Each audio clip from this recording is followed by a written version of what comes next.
Call to order the Ashland Board of Commissioners meeting for Thursday, December 12th. We'll start with an invocation, then Pledge of Allegiance. Lord, we ask and invite your Holy Spirit into our chambers today to preside over our meeting. Lord, you are faithful, and we are thankful for your favor and blessings that you have bestowed on our city over the past year. We once again ask for your wisdom and guidance over this Board of Mayor and Commissioners as we strive to make the right decisions for our city and in the best interests of our citizens. We thank you for this Christmas season where we celebrate the birth of your Son and our Savior, Jesus Christ. And we ask for your continued blessings on our city manager, our staff and employees, and those in attendance today. We pray always in Jesus' name. Amen. Let us stand and salute. I pledge allegiance to the flag of the United States of America and to the republic for which it stands, one nation, under God, indivisible, with liberty and justice for all.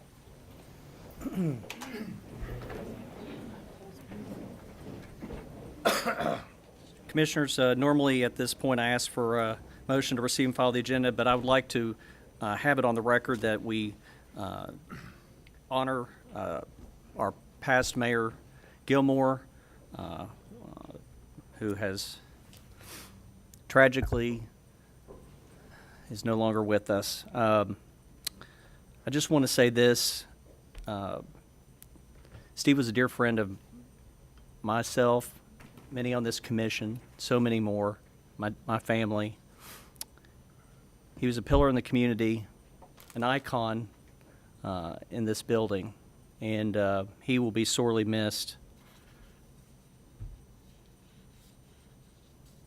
He represented the best of our community, and our sympathies go to Suzanne and his daughters and family and so many friends that will be mourning his loss.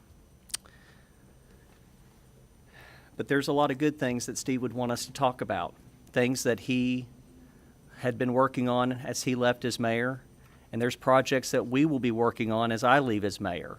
And it's a continuity of our governments that I think he was always proud of, that no matter what, people get up in this dais and they do the right thing. They do the things for this city, for the betterment of our people. So we'll have this meeting today in positivity and in honor of him. Do we have a motion to receive and file the agenda? So moved. Second. All in favor? Aye. Do we have a motion to receive and file the minutes for the regular meeting held on November 14th, 2024? So move. Second. Any discussion? All in favor? Aye. Hearings and reports. All right, I'm going to ask to speak first, Commissioners. This is my last meeting, and as I come before you today, my heart is filled with gratitude, reflection, and hope. Serving as the mayor of the city of Ashland has been one of the greatest honors of my life. And it's with a deep sense of pride in what we've achieved together that I reflect on this chapter of service. First, I would like to extend my heartfelt thanks to the members of our city commission, both past and present, to those who served alongside me during my tenure, Josh, Amanda, Cheryl, Marty. Your dedication, passion, and commitment to this city have been nothing short of inspiring. Together we faced challenges head on, we've made tough decisions, and we've celebrated moments of progress and success. I am grateful for your partnership and the spirited debates that we always had, but they were centered on what was the best for Ashland. Mike, thank you for your leadership and professionalism. Your work has ensured that the vision of this commission was transformed into meaningful actions for our city. Peggy, thank you for your tireless support and the positive attitude you bring to everything you do. Brandy and the Visit AKY team, thank you for shining a positive light on our city. We are a better place because of you. To our city staff, Thank you for being the heartbeat of Ashland. You have consistently gone above and beyond to serve our residents, and it has been a privilege to work alongside you with such a talented group of individuals. Reflecting on our accomplishments, I'm proud of all that we've achieved together. Ashland was named SOAR City of the Year, an honor recognizing our commitment to innovation and collaboration in Appalachia.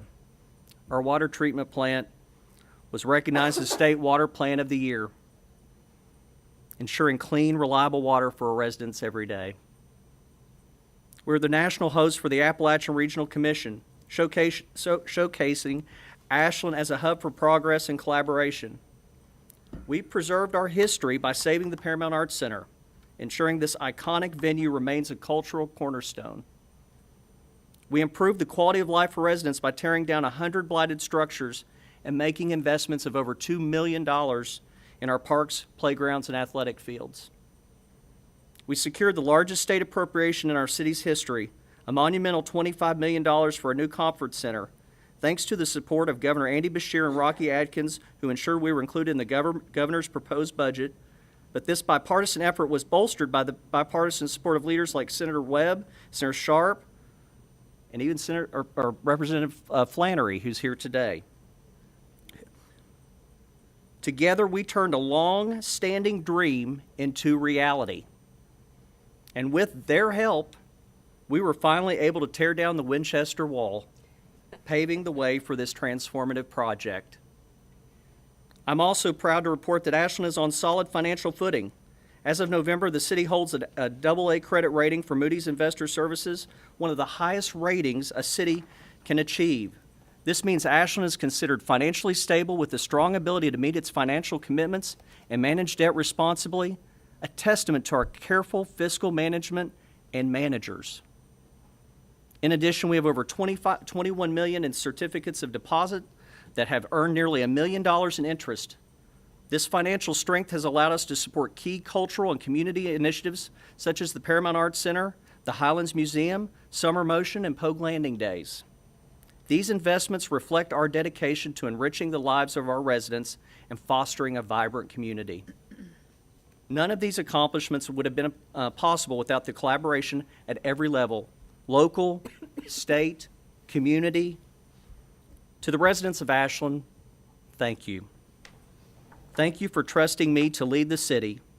Your voices have guided my decisions. Your resilience has inspired me, and your support has carried me through every challenge. I would also like to express my deepest gratitude to my parents, Ann and Sam. You have been by my side every step of the way, offering your unwavering love, support, and wisdom. I could not have walked this path without you, and I'm forever grateful for your belief in me and your constant encouragement. As we look to the future, I have the utmost confidence in the leadership of our incoming commission. I know that they will continue to build on the foundation we've created, leading Ashland to even greater heights. Thank you, Ashland, for the opportunity to serve you. It has been my honor, my privilege, and my joy. Let us keep moving forward, united in our love for this extraordinary place we call home. And as Mayor Gilmore would have said, whatever you do moving forward, always do the right thing. All right, Commissioner Goot.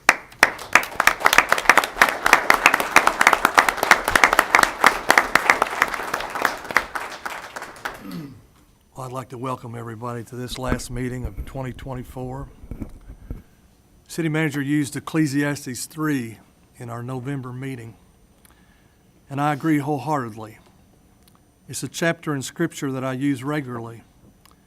It's written by Solomon, who historians say was the wisest man in history. To everything there's a season, and a time for every purpose under heaven, a time to be born and a time to die, a time to laugh and a time to mourn, a time to gain and a time to lose.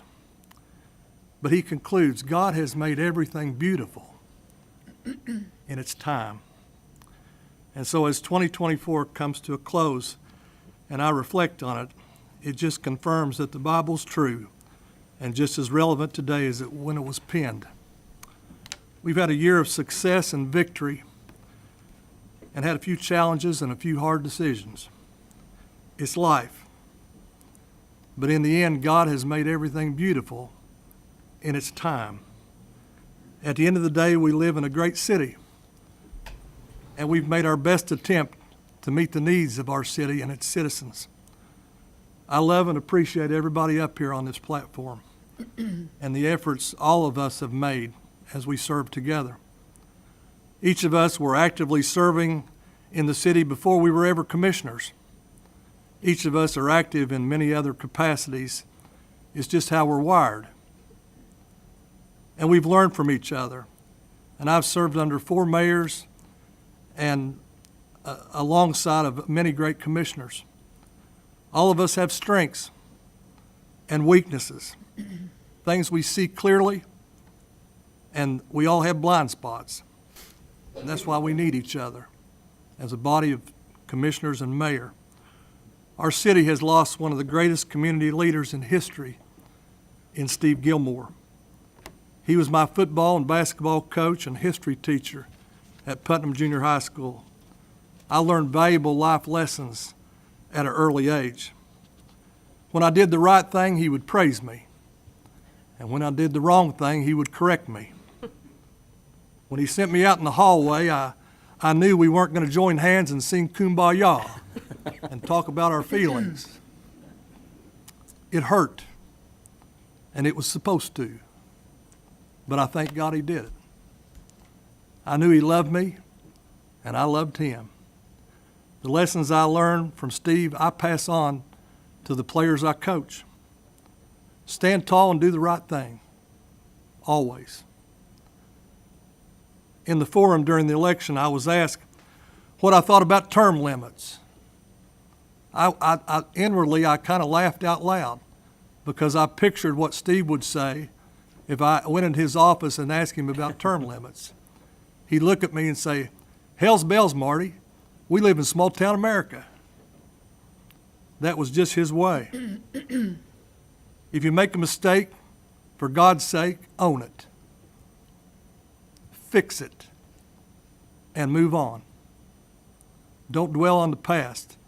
It'll make you ineffective for the challenges coming up during the day. You measure success in the right way. Greatness is not achieved through power and prestige. Greatness is achieved through humility and servanthood. We're not politicians. We're servants to the public. And so today we mourn the loss of one of the best. But make no mistake, Steve's fingerprints are all over our city, and his legacy will continue for years to come. I feel blessed to have served with him, and I'm fortunate to continue his legacy as we go forward into the next year. Staff and employees, and my fellow commissioners and mayor, city manager, I love you. Merry Christmas to all of you.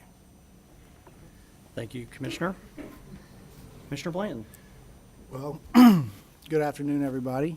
My wife always tells me that I should be more emotional, but on days like this, I'm thankful that I'm not, honestly, because it's a tough day for many of us. But also, it's fitting that in a day that it would be easy to have nothing to consider or to go through. We have some pretty major things to look at, and I'm proud of that. And I think that's indicative of the last 4 years, and for several of you, longer than that. Mayor Gilmore was, so many of you have long histories with him and have been inspired so much by him. My history wasn't so long, but what I found out with Mayor Gilmore was he cared just as much about those who were coming after him. And that's something that we've talked about a lot up here. We're all going to be gone in short order. Our legacy is really those who come after us. And he was really the first person who helped me to understand that. And I remember sitting in his office and talking to him, and so funny and lots of great stories. But at the end of the conversation, he looked me directly in the eye, and he said, "If you get elected, you serve the citizens." And more than those words, I felt what he said. And so, what a wonderful family. His family, all of us know his family, and just wonderful people. And We're going to miss him so much. We lost another giant as well in the community, Miss Norma Meek. Again, somebody who did so much, has so many decades of work in our city, but also cared about those who were coming next. And that was last year. She pulled me aside and talked to me about that, and I remember being so inspired by that conversation. And we miss her, and her legacy will be left on Ashland as well. It's been an absolute honor, which I feel is a little cliche to say, but it has been an honor for me to serve in this capacity. Our city employees, it's to capture everything I've learned and about how you do your jobs and all that you give to our citizens. The best way I can thank you is to keep communicating what you do and what you give to our citizens. We're still going to live here. We're still in the community. So we should still be liaisons to let people know what you're doing for them. I think that's a great way for us to continue to give. I think about the last 4 years, and the mayor, you pretty much touched all the bases there. But when you look at it overall, every town wants the next big thing to come in, whether it's a plant or employer or something like that, and that's great. That's fantastic when that happens. But I imagine that's something you receive, and that's from the outside normally. What's happened in Ashland in the last 4 years has grown from within. It's been because of the work of the city employees who have done the work, crunched the numbers to figure out how to do it. And we have chosen to no longer be a victim of the losses, the mills that have left. We've chosen to say, you know what, there's something we can do from the inside, and we can help ourselves. And that's really the theme of what we've done in the last 4 years. And I gave an interview for a national publication last week about just the idea of serving in a smaller town. And people who choose to be passionate about these things that aren't always going to be, you're going to get a lot of feedback, good and bad, about them. And so there was some really good insight from that interview that I got, and I learned that people who really go after things like that and really put their heart into it, sometimes you have short political careers. And that's okay. That's okay, because a few years from now, when my boys are old enough to ask me about these last 4 years, I'll be able to look at them and say, I put my heart into it, and I did the job, making responsible decisions, but also pushing to make our community better. And I'll be able to tell them that and look them directly in the eye when I say it.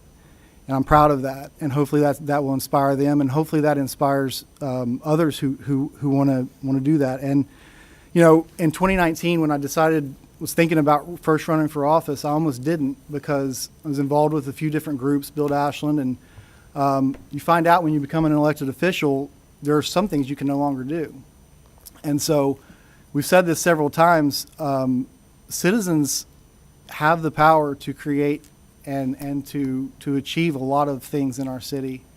And my commitment for the privilege of serving, for the citizens giving me the privilege of serving the last 4 years, is to do just that, is to be a citizen.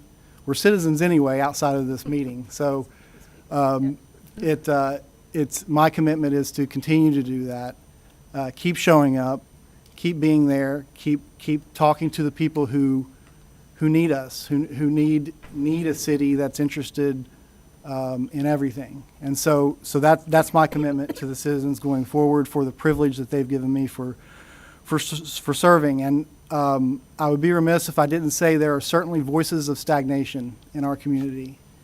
And I think that the overwhelming majority of folks do want what's best for our city. But there are definitely those of the mindset that we shouldn't pursue certain things or shouldn't pursue growth, and that's okay. Their voices are just as important as others. But I encourage those who see that we are we have so much potential, so much more potential, and to speak out and be supportive of that. And for the new commission, encourage them. And they have things come along, and they take the time to explain, and they're clearly going to be beneficial for the city. Then guess what? I want to be the first one there to support it. And I think that's, as citizens, that's what we should do. Commissioner Good, it's been an absolute honor to serve with you. You've been extremely kind to my family as well, so I thank you for that. Commissioner Sprigs, we some of the phone conversations that have nothing to do with the city have been wonderful, and I'm sure we'll still have those. Commissioner Clark, I could spend a lot of time talking about Commissioner Clark. One of the first people I talked to when I wanted to get input on running for office, without hesitation, she interrupted me and said, "Do it, go for it. And if you beat me, more power to you." She's always been that motivating, inspirational voice for me and for many others, for young women in the city, such a role model.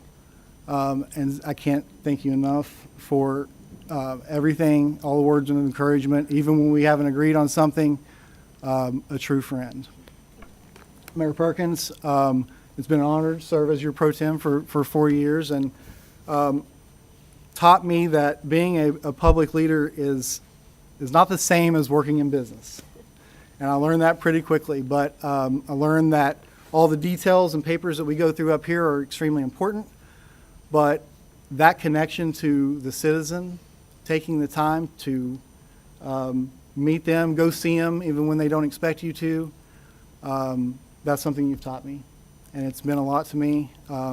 You've been supportive. You've been exactly what a mayor should be. And I thank you so much for that. City manager, not much to say about you. I'm just kidding. No, I told somebody at work the other day that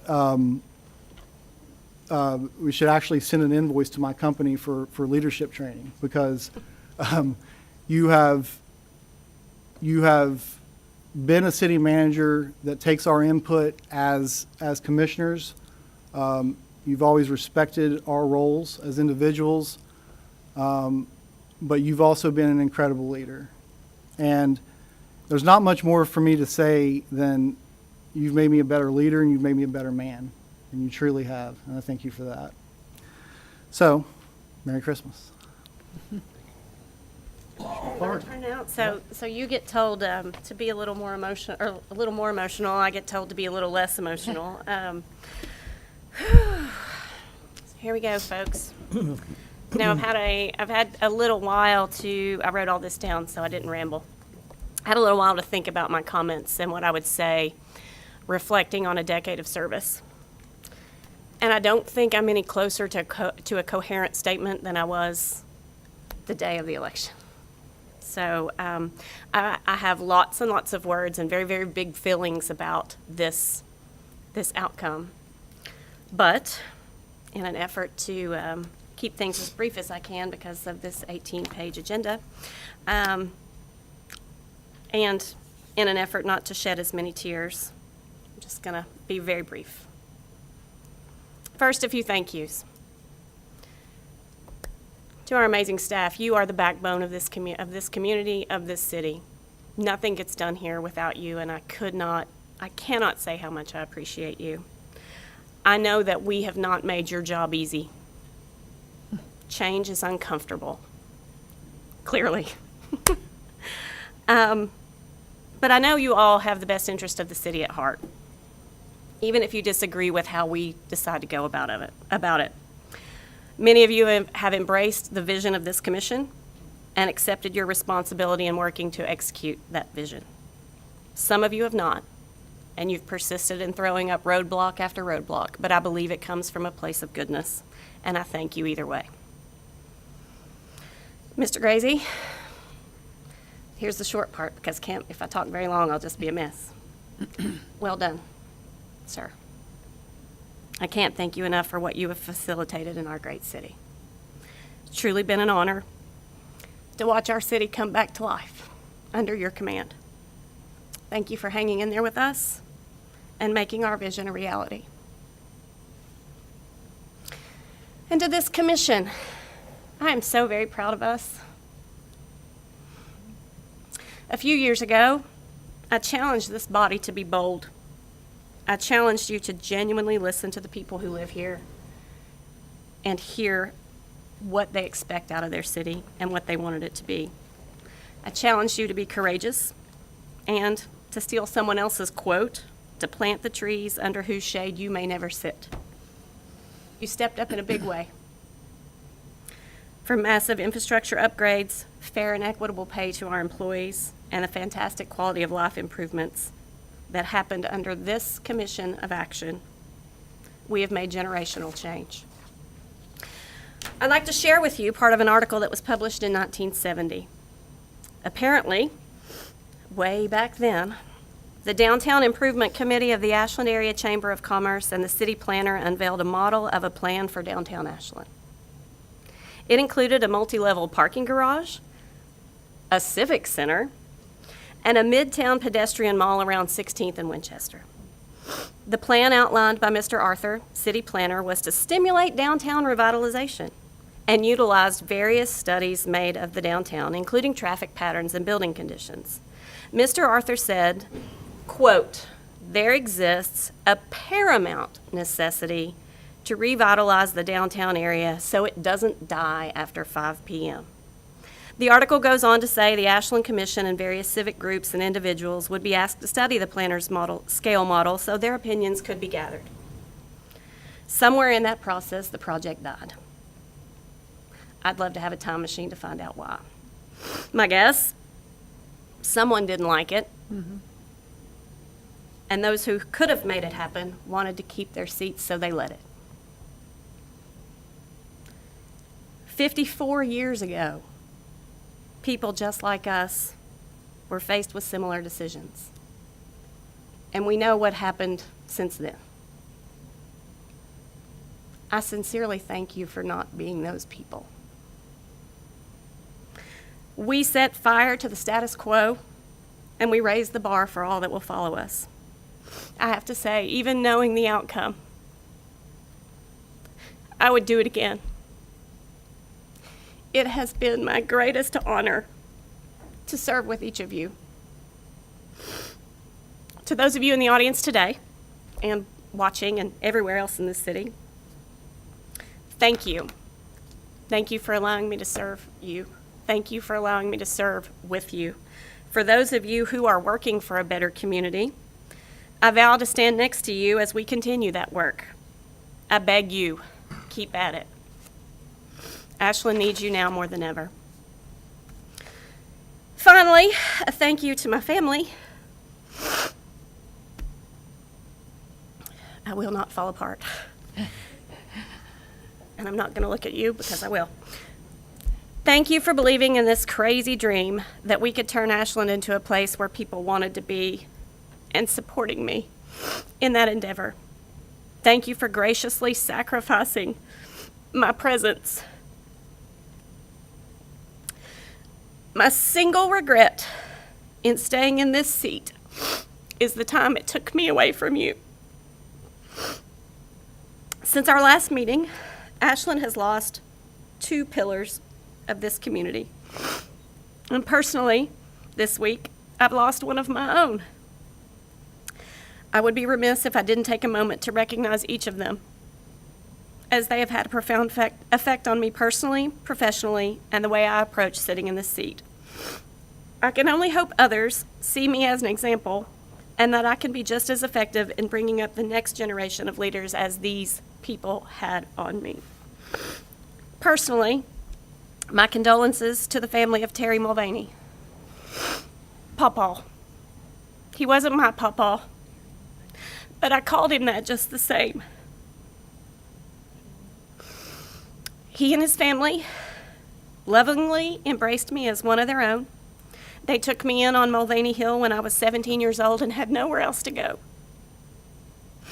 Every time I saw him for the last decade, he'd halfway hug my neck and say, "Go get him, sissy." He will be missed by so many, and I will carry the wisdom he imparted for all of my days. I've been connected to Norma Meek in some form since she was my supervising teacher the first year I entered a classroom. in every step of my career, she has had some role in it. And if ever there was a woman to emulate in the art of getting things done, it was Norma. I appreciate her mentorship, her counsel, and the gracious way she set about completing any task in front of her with authority and efficiency. That is one example I've always tried to live up to. Mayor Gilmore was a strong and courageous leader who left us with the legacy of beginning Ashland's Renaissance. I don't think any of us wanted to let him down.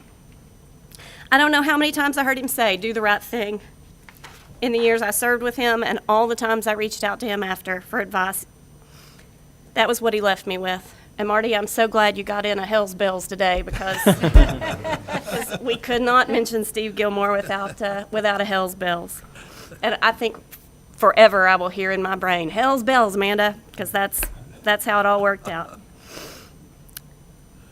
Do the right thing is what he left us with. And I have in every decision I've made on behalf of this city.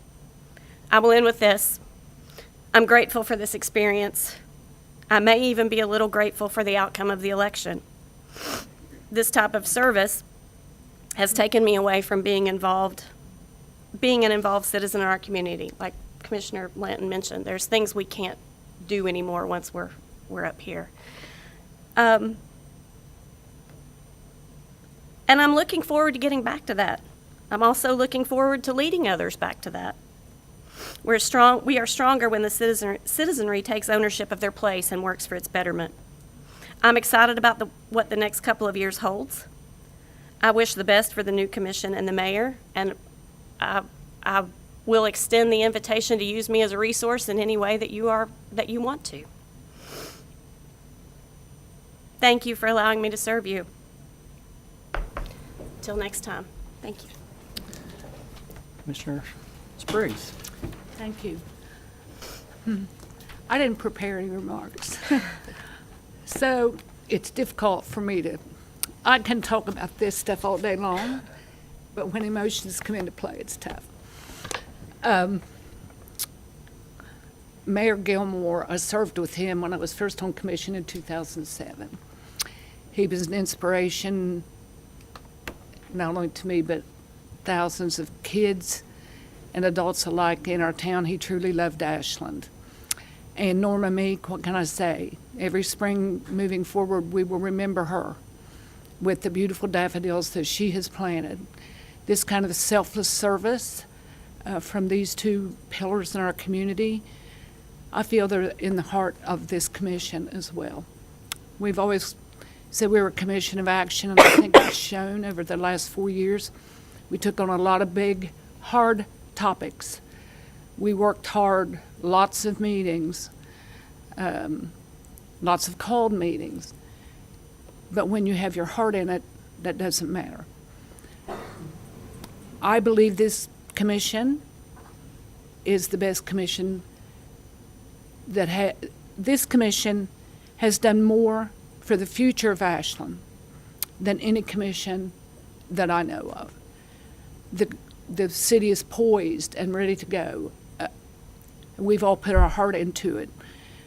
And I know one thing, I'll sleep better at night. So maybe I can get a few more hours of sleep. I want to say that the employees are stellar, many of whom I consider dear friends.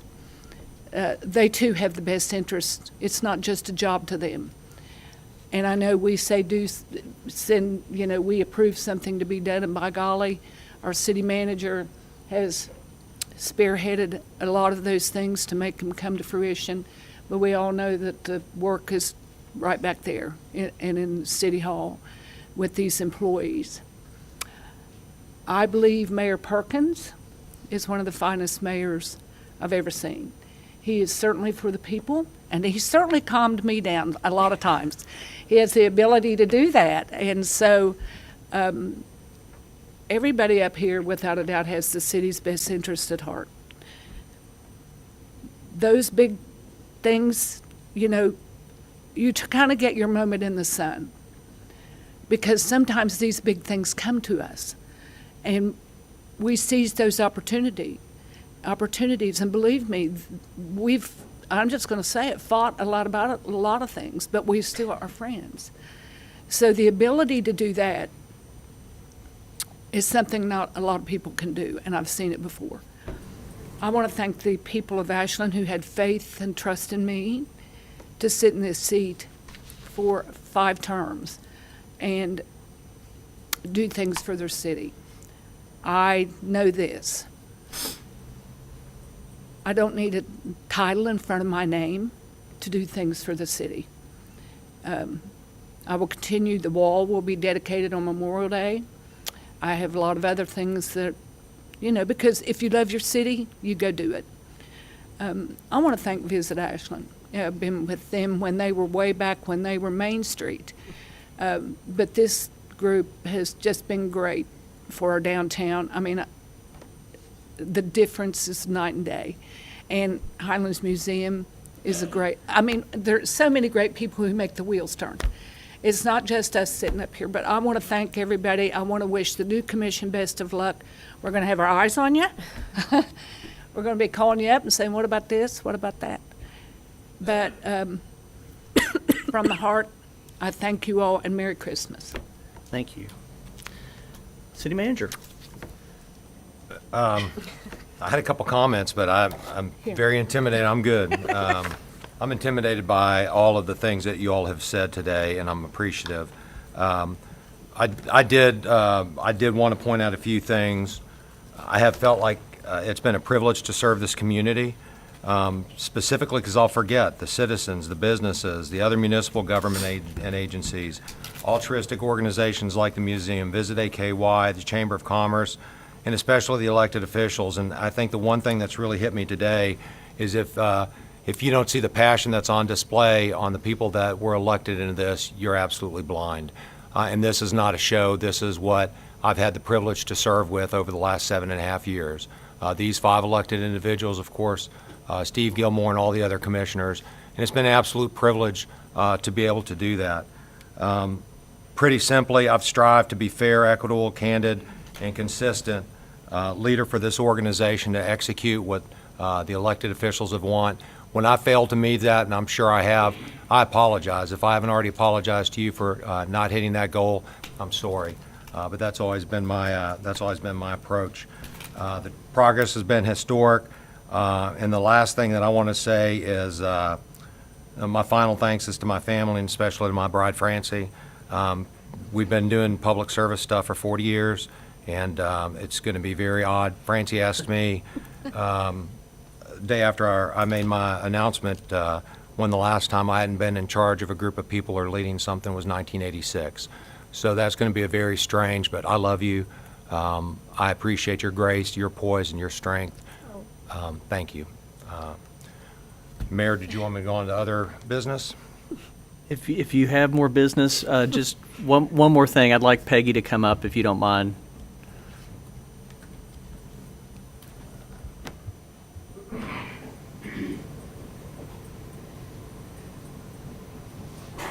Golly.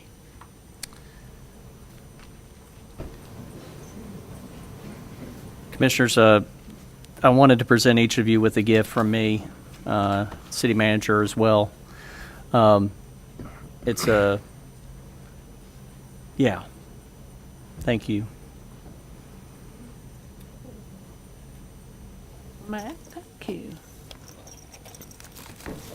Not just because it's Christmas, but this is going to be the last time for some of us serving together, and I wanted to present each of you all with something symbolizing this journey together.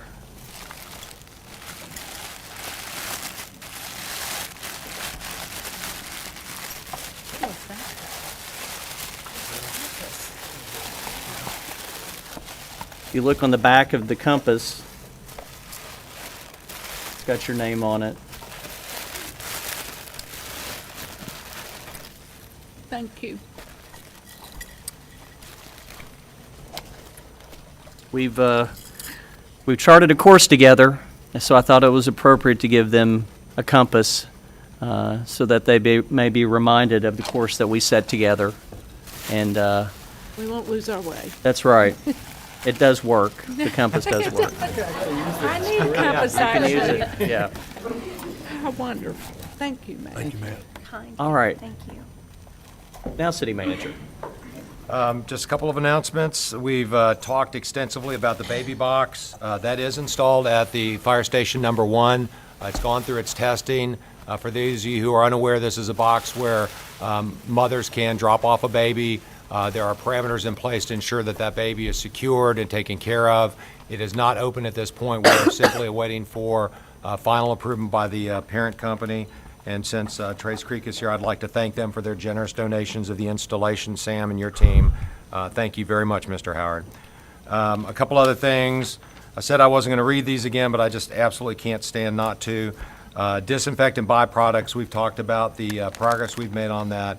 It has been 32 consecutive quarters of no violations of HAA 5 and 30 consecutive quarters of TTHMs, which again are disinfectant byproducts. For those of you who don't normally come to this meeting, that was a pretty regular occurrence that we would get in this city prior to this winning streak that we're on. All the folks in utilities, thank you for your dedicated work. Also, I'd want to mention that in regards to the housing and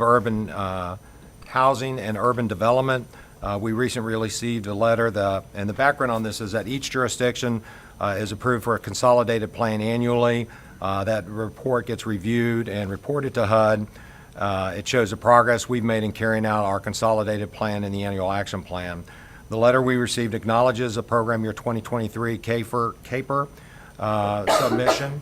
It acknowledges the City of Ashland programming accomplishments during the programming year, and they have concluded that the City of Ashland has the capability to carry out its CPD mission and has and our reporting requirements. So that may not sound like a lot of huzzah, if you will, but it's really a very important document and good work to CED and the team and everybody else involved. And then the last thing, you see by the weight of this document today on the agenda, it's historic as far as the size and the amount of information that's on there. Christina Travis, with Susan out for on sick leave, Christina has picked up the ball and has worked unbelievable hours on this, as has the staff. There's been a lot of details that have gone into this, and Christina shared with me this morning that she was praying that we got it all right on there. And then not just this week, but for the last couple months, Andrew Wheeler, I cannot go without publicly recognizing the unbelievable amount of work that you've done, whether it's with the conference center, the Paramount. Those are just two that step out. I'm convinced you've got a twin brother that's running around here, and that you guys are getting it down, and to you and your brother, amazing, amazing work. I'll let him know. Thanks. We did good, didn't we? We did good. Mayor, that's all. Thank you. All right, we're going to move on to a pinning ceremony, and then we have two special guests here today that I'm so excited about their presence being here. So we'll introduce them just after this pinning ceremony. We'll start with Captain Scott Powell.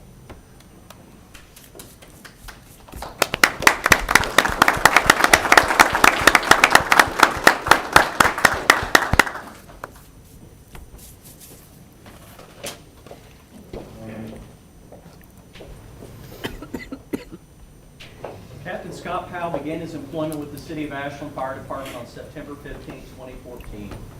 He was promoted to engineer on February 17, 2019. During his career, Scott has received several certifications that have benefited our department. Scott was promoted to captain on October 27, 2024, and his assignment is to the 3rd Platoon, Engine 1.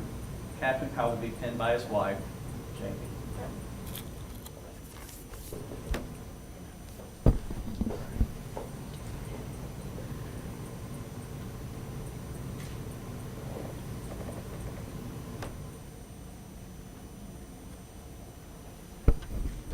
Never an easy task, you would think, but you did it.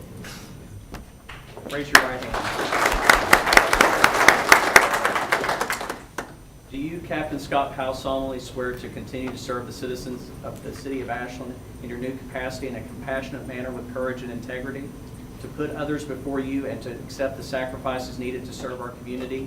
And do you swear to uphold the laws and Constitution of the United States, the Commonwealth of Kentucky, and the City of Ashland, so help you God? Congratulations.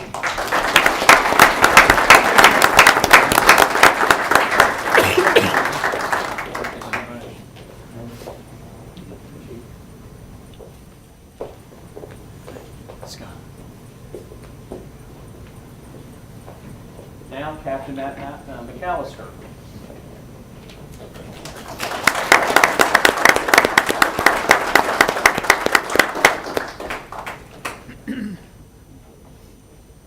Captain Matt McAllister began his employment with the City of Ashland Fire Department on November 2nd, 2009. He was promoted to engineer on October 12, 2014. During his career, Matt has been an integral part of our department's rescue program, and he's obtained numerous technical rescue certifications. Matt was promoted to captain on October 27, 2024, and his assignment is to the 2nd Platoon, Engine 1. Captain McAllister will be pinned today by his wife, Karen.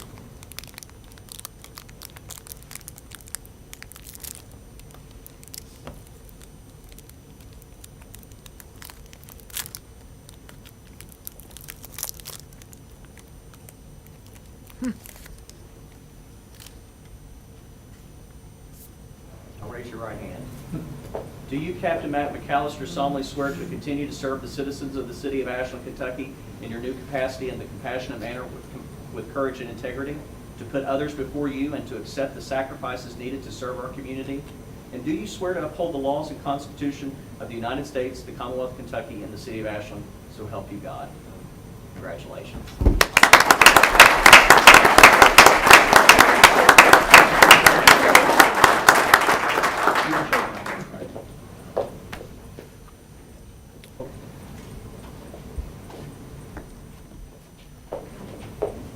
Scared?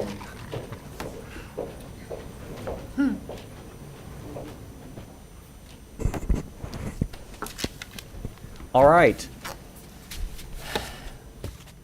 I guess our fire department is all here, so I hope there's no fires anywhere.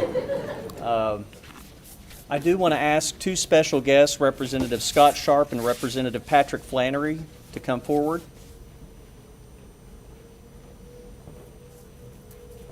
Commissioners, if you all don't mind, could you come forward as well?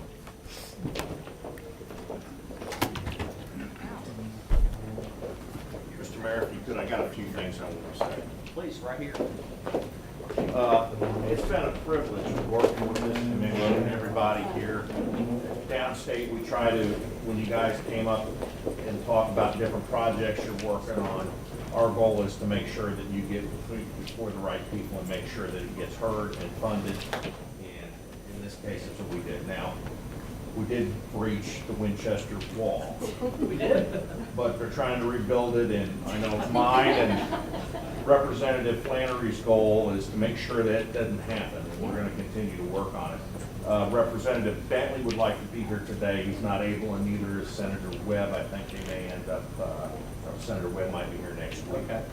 Other than that, I just want to say that it's been a privilege working with all of you guys. I want to continue to work with the commission. You put us on an upward trajectory, and I'm perfectly confident that the new commission will do the same, and it might be in a different direction, but we should be on an upward trajectory. And I also want to mention the city manager a little bit. Mr. Grazer, your leadership here has been absolutely phenomenal. When I retired from the military and came back to Kentucky and was able to see the difference before and after your arrival. And I think what you did at the water plant is absolutely phenomenal. And everybody needs to pay attention to what the leadership this man has brought to the city and how things have changed. I think it's been absolutely phenomenal. And we're not missing hundreds of thousands of tires either under his watch. So I appreciate it, and I wanted to let you know. Thank you, sir. I appreciate your leadership. Probably about a year ago, City Commission came down and talked about getting this convention center funded.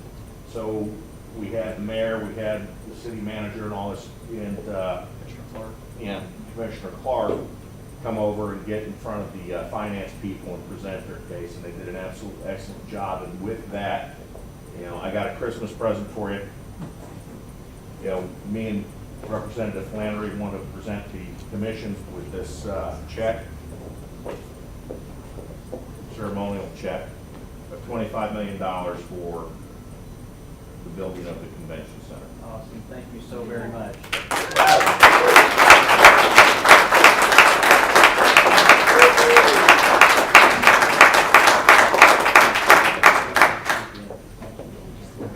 Means a lot to us. We owe you big.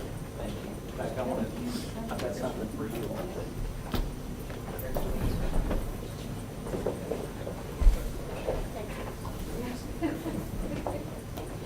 I want to personally thank these two gentlemen for coming here today. It's symbolic of what we can do when we work together for the betterment of our community. I have a proclamation on behalf of our commission I'd like to read for both of you.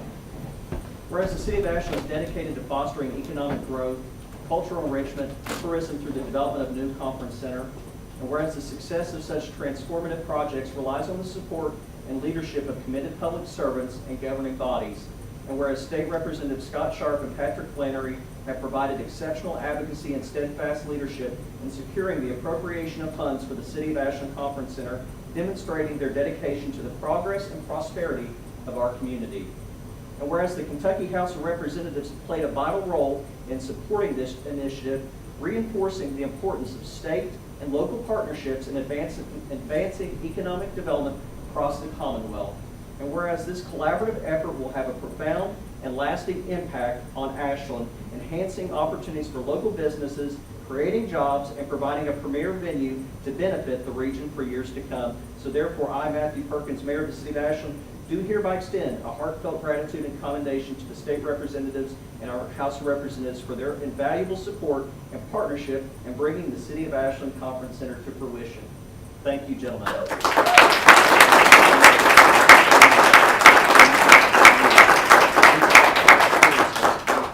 want to say anything? You're good? You gotta be careful when you ask a politician. And a lawyer. Seems like you all have a lot on your agenda, and I know it's the last meeting of the year. Just very briefly, I am privileged to represent Carter, Lewis, and 9 precincts in Boyd, none of which are in the City of Ashland. But this is a really important project for us regionally, and I think we're going to see a lot of really good things come out of this. You really need these types of facilities to bring in, conferences and large groups of people and events that really draw a lot of people in. Bring outside money in. And that's right. Tourism is a big driver in economic development. So I'm really excited about that, and I'm really glad to see this project get across the finish line, and looking forward to see the dirt start moving and the concrete getting poured. Amen. And all that's starting to happen very soon. So very excited, and congratulations to people of Ashland, the people of Boyd County, the people of this college.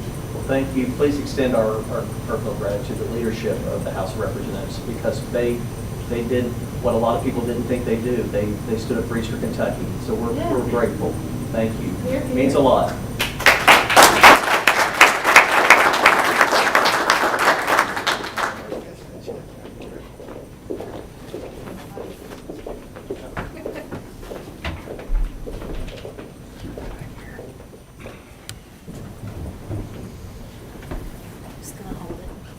Okay. Now moving on to public participation. Anyone with a comment or request may come to the podium and address the commission concerning matters related to city business, services, or personnel. Comments related to election issues or concerning personal disputes will not be allowed. Personal attacks, obscene or threatening language will not be tolerated. Presentations are limited to 5 minutes. Only one speaker is permitted per subject. No action will be taken in the meeting. If you have any comments, you can fill them out with the inquiry form and leave it with the city clerk for distribution to the proper city department. Would anybody like to come forward at this time? Yes, sir. You know 5 minutes better than anybody I know. I would, Roger Hall for the record, I would like to thank, excuse me, let you all know I appreciate your service to the city. All of us don't agree all the time, and anybody doesn't understand that is going to be frustrated their whole lives.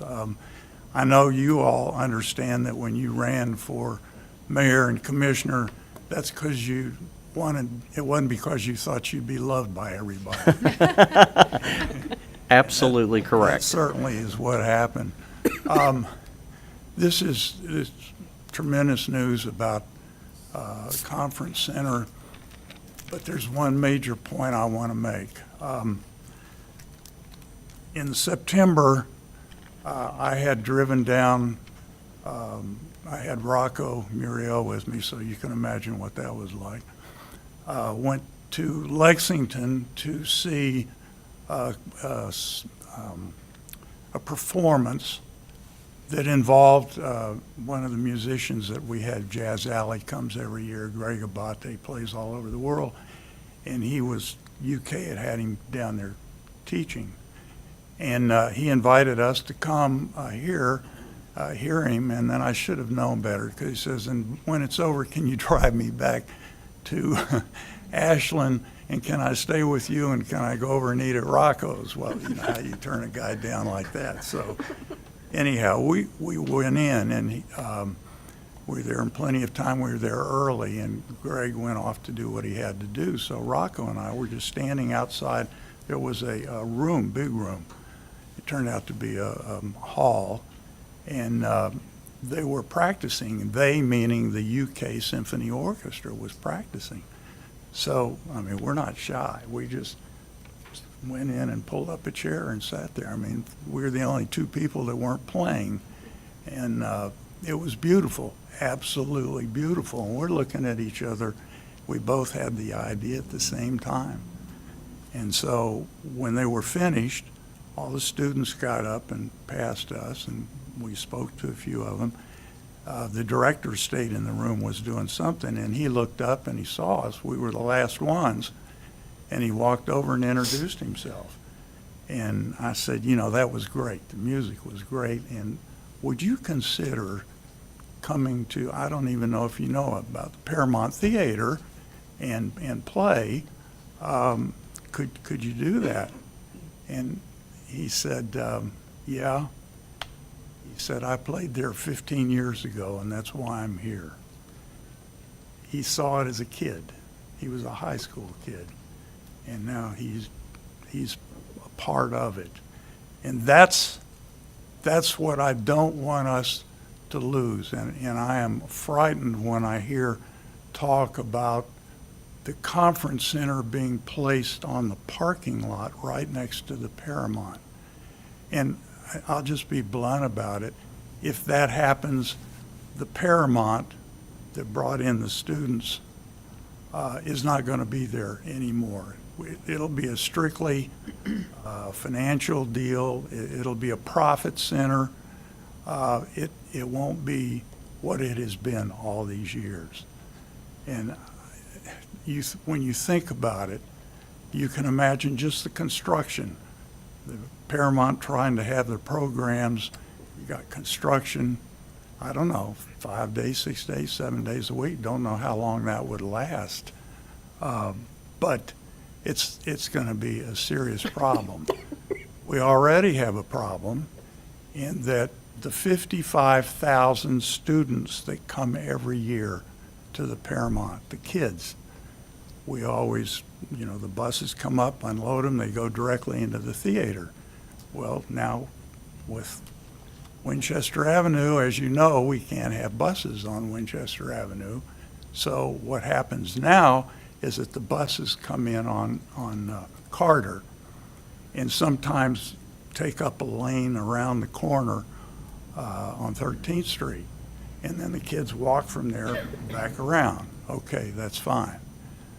Sometimes there are 25 to 30 buses parked on that parking lot to pick up those kids when it's over. That's all gone if the center is placed there. The place that you and I have known won't be there. There'll be a company, some hired company or whatever, is going to come in there to make money. You know, you talk about the trees and the trains. No, that's not going to be there, because if you're there to make money, you can't take those dates in December and not use them to make money. We do. Mr. Hall, I'm sorry your time is up, but I want to encourage you to stay tuned because we have a presentation that will inform you as to what the potential is for the conference center, not so much the Paramount, but the conference center, and how it could complement the Paramount Arts Center and provide other opportunities potentially for the Paramount that currently may be useful under the circumstances economically. So I encourage you to sit and hear the presentation. Would miss it for the world. Thank you. Thank you. They're still in operation as of right now. Yes. Isn't that great? Yes. I'm Kim Jenkins. I'm the director of the Highlands Museum, but I'm a citizen. And I want to take this opportunity very briefly to thank all of you sitting there from the bottom of my heart for everything that you've accomplished. One of the first things I'd like to say is, yes, we have a stellar, stellar staff. But because of the loss of Steve and Norma and E.B. Jeviden, who I considered my mentors on the park board, I just want to speak for them and commend the park employees who so few do so much so well. They would want me to say that for them. I also want to remark about how much our board and our membership and staff completely appreciated your shared vision for what the Highlands Museum and Clark Family Discovery Center could become. I told you, 2 years ago that 30% of all downtown renovations include a children's discovery center. Everything has come to fruition the way we wanted it to. We are so grateful to the Clark family for being the naming sponsors, but we had all of these wonderful people who helped us: Kentucky Power, Marathon, King's Daughters, the City of Ashland, McDonald's, and lots of generous citizens who've made this come to fruition. We've seen huge increases in our tours, our admissions, our memberships have more than doubled. It's truly what we all envisioned, and for that I am truly, truly grateful to all of you for having the combined vision of what this could be, and we're just going to keep going. There's all sorts of opportunity. I think you've noticed the new windows on the 4th floor in the event space. Those were courtesy of Tom Wolfe at McDonald's. He sees the vision also, and we recently have learned, and this has a lot to do for what Winchester Avenue looks like, the rest of our windows are also going to be replaced January, February. So 2nd, 3rd, 4th, 5th, they've been boarded up since the 70s, will all be open. We're open for business. Awesome. Great news. It's great. And then just a little bit of affirmation. We have lots of people coming through the doors at the museum right now. And I am delighted to hear people say, "Hey, we just backed in out there. That was awesome. That wasn't hard." And we go, "Yeah." So, from the bottom of my heart, I want to thank each of you sitting up there for having the wisdom, the vision, and the courage to do the right thing. Thank you, Thank Kim. you. Kim, we appreciate your comments and just want to commend you on your leadership of the museum and the amount of fundraising that you have done to keep the museum going is commendable. And I appreciate you doing all you can and your board of directors doing what they can to keep the museum going. Hello. Hey. I'm going to say one thing. I thought doing the pledge in front of 1,500 people at Summer Motion was tough. But I'm going to tell y'all something. This right here is the toughest crowd that I've ever done the pledge. And if I don't say something right or I have to clear my throat, my brother Marty's on me. I mean, he's all over me. So, guys, thank you, and I'll be back to help Chuck out. Chuck, get ready. Chuck, get prepared. You ready for this? Okay. Great, Chuck. Okay. Thank you all. I'm sorry I had to miss. My son got sick this past year, and it's been one thing after another. So, thank you all. Thank you, Mike. Thanks, Would Mike. anybody else like to come forward at this time?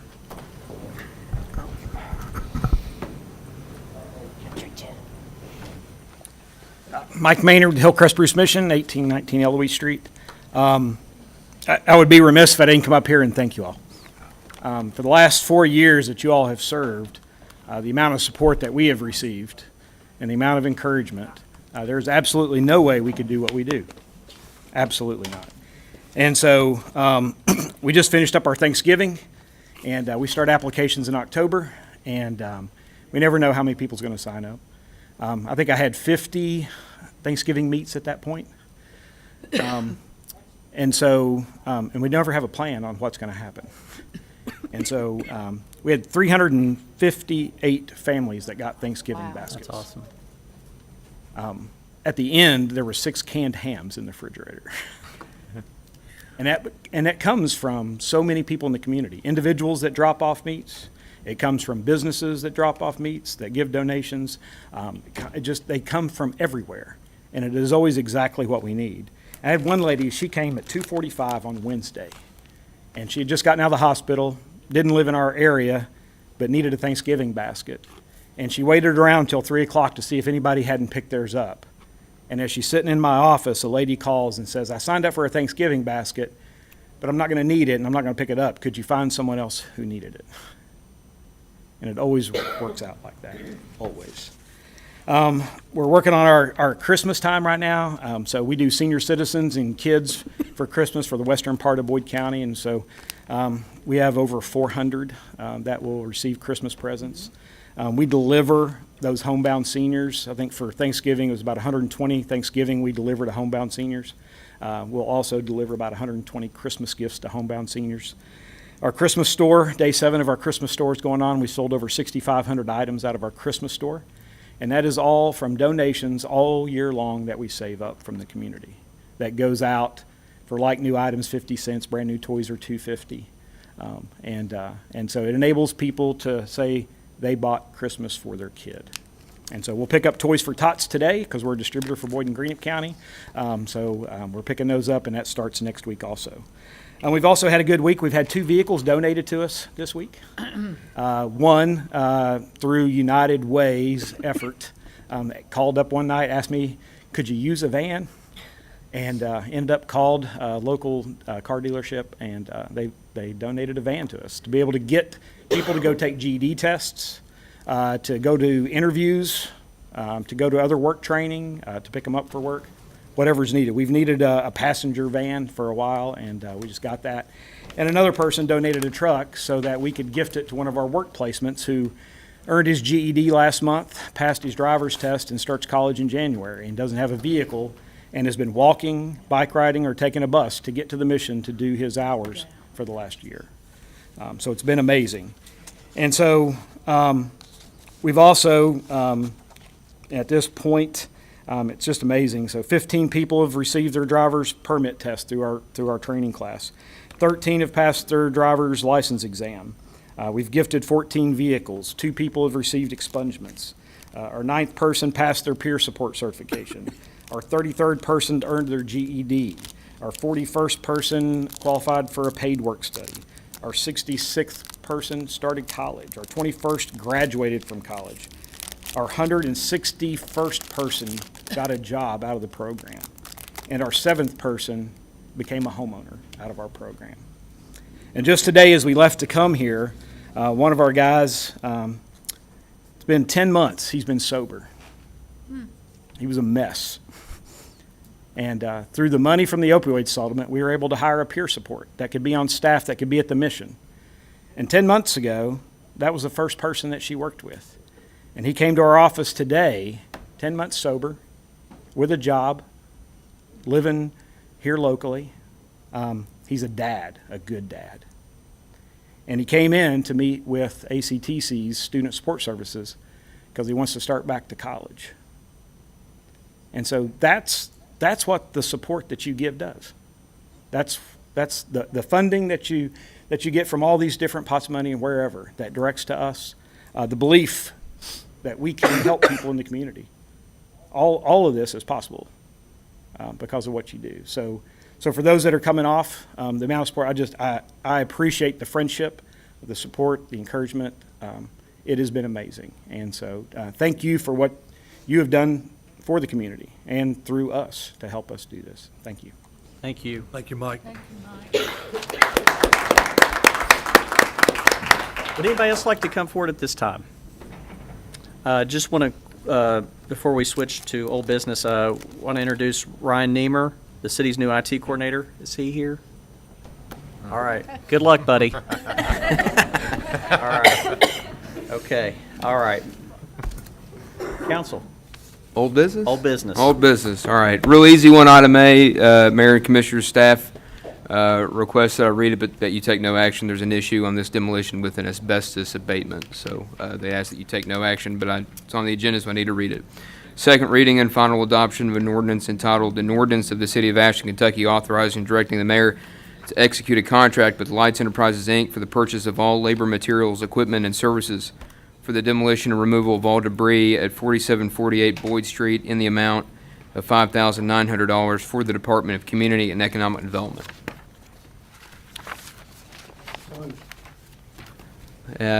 Hopefully there will be no second.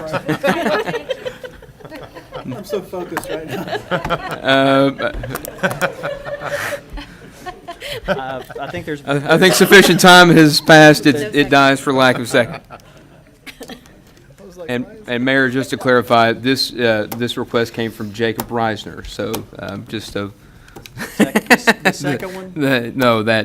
The take it off. Well, I'll abstain on the item that we did not take There action on. you go.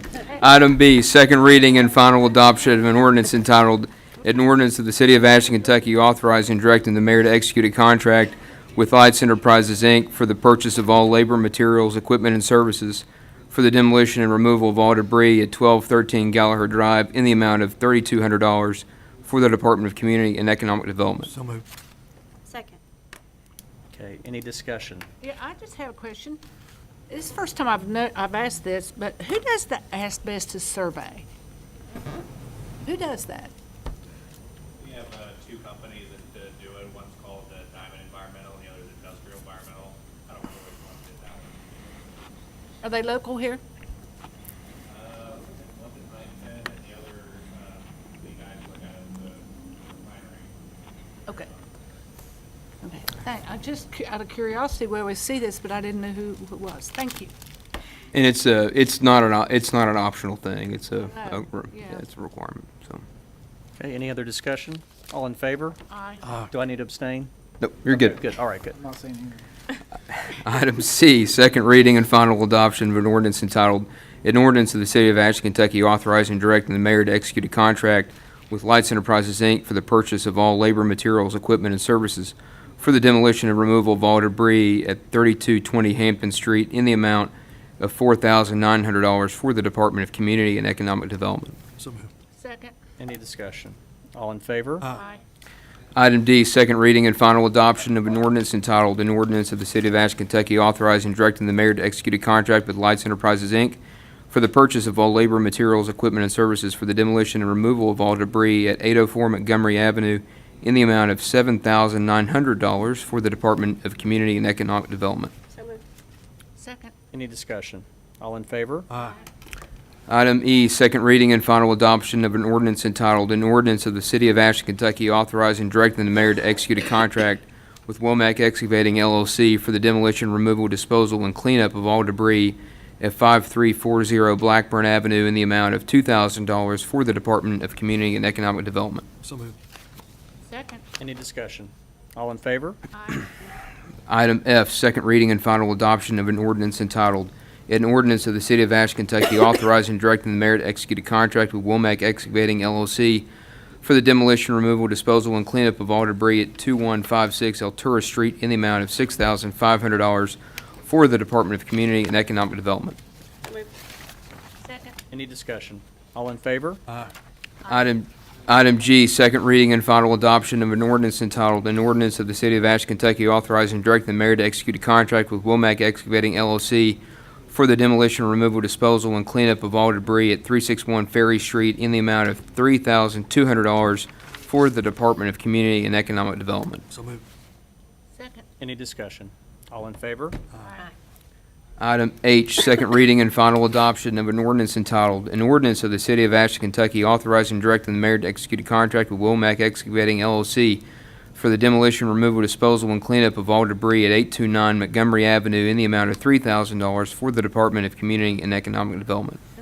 Second. Any discussion? All in favor? Item I, second reading and final adoption of an ordinance entitled, "An Ordinance of the City of Ashland, Kentucky authorizing and directing the mayor to execute a contract with Womack Excavating LLC for the demolition, removal, disposal, and cleanup of all debris at 4914 Sherwood Drive in the amount of $4,800 for the Department of Community and Economic Development." Second. Any discussion? All in favor? And item J, same as item A, if staff requests no action due to an asbestos abatement issue. Item J, second reading and final adoption of an ordinance entitled, "An Ordinance of the City of Ashland, Kentucky authorizing and directing the mayor to execute a contract with Womack Excavating LLC for the demolition, removal, disposal, and cleanup of all debris at 5337 Valley View Drive in the amount of $4,500 for the Department of Community and Economic Development." Hearing no motion, it fails. Thank you, Mayor. Item K, second reading and final adoption of an ordinance entitled, "An Ordinance of the City of Ashland, Kentucky authorizing and directing the mayor to execute a contract between the City of Ashland and C.J. Hughes Construction Company, Inc. for the Carr Street, Packard Avenue, and Iroquois Avenue sanitary sewer line replacement project in the amount of $391,476 for the Department of Engineering." Second. Any discussion? All in favor?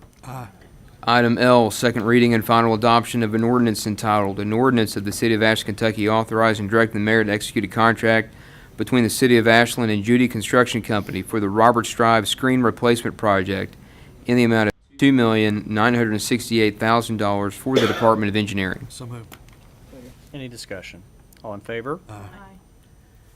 Item M, second reading and final adoption of an ordinance entitled, "An Ordinance of the City of Ashland, Kentucky authorizing and directing the mayor to execute a contract between the City of Ashland and Pritchard Lawn Care, Inc. for the purchase of all labor and materials for tree trimming for a 2-year period for the Departments of Public Services and Utility Operations." So moved.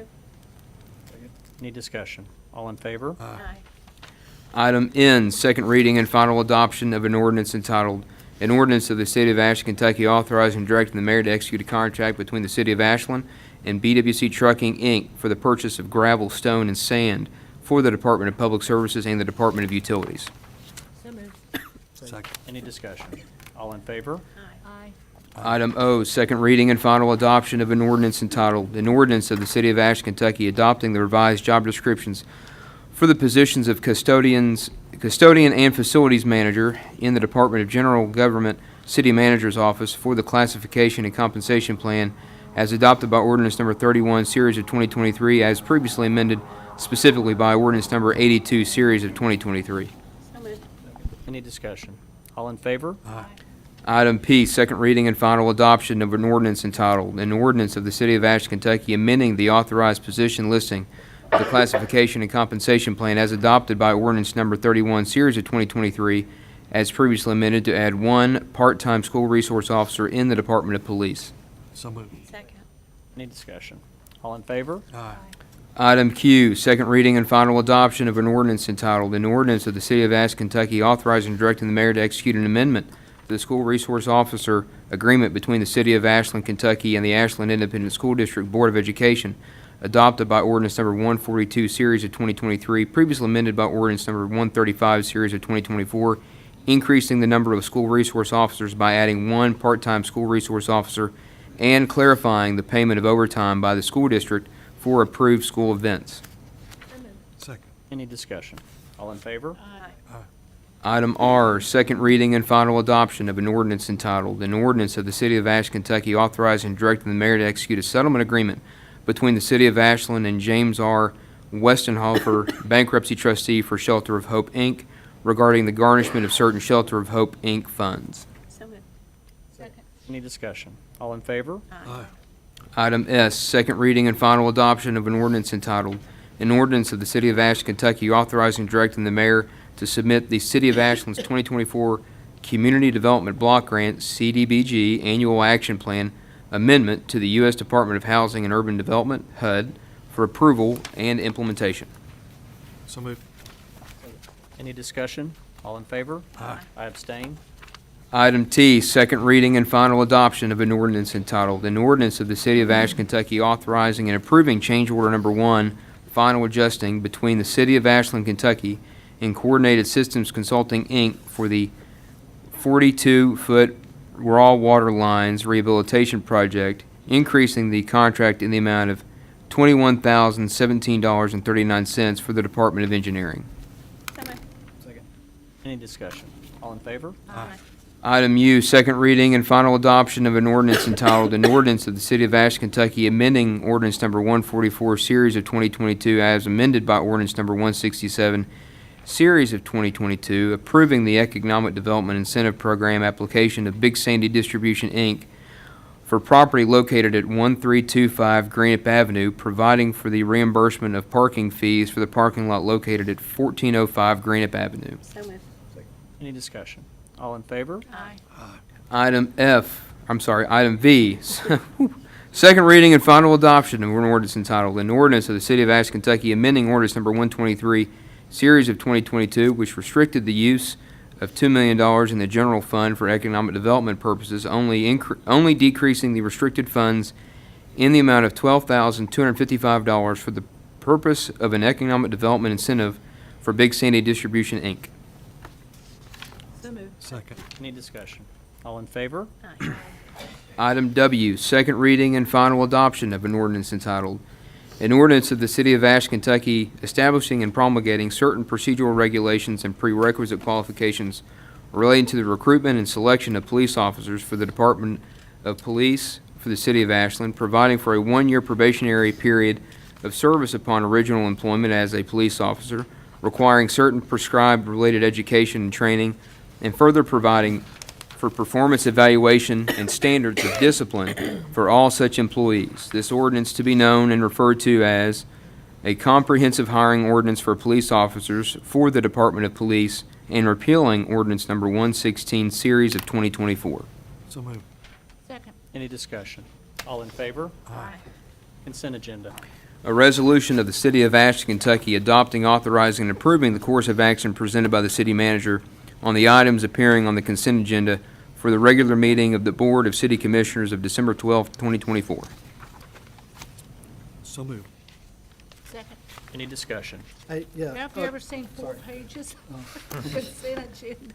Just for public notification, there's a pretty big item on there with, we're going to have an interim city manager, a city employee.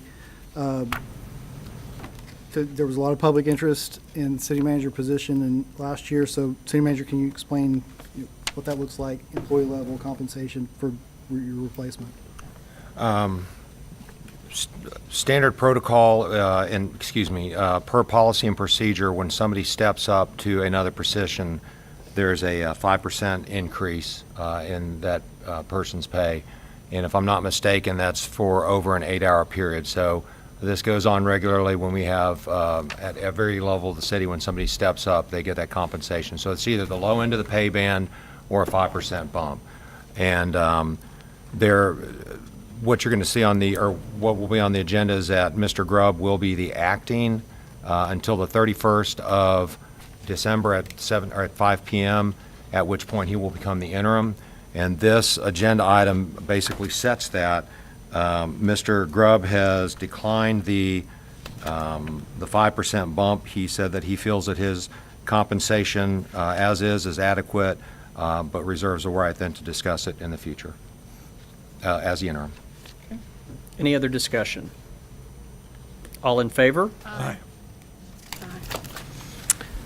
And then item X, there's a executive session for property acquisition requested, Mayor, for on the agenda. We ready? You got a motion? Second? Didn't hear what he, Property acquisition. okay. Okay, we had second. All in favor? Aye. Okay, folks, we're going to go hopefully briefly, into executive session, and we will Be back. be back. We'll be back.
Let the record reflect we've returned from executive session.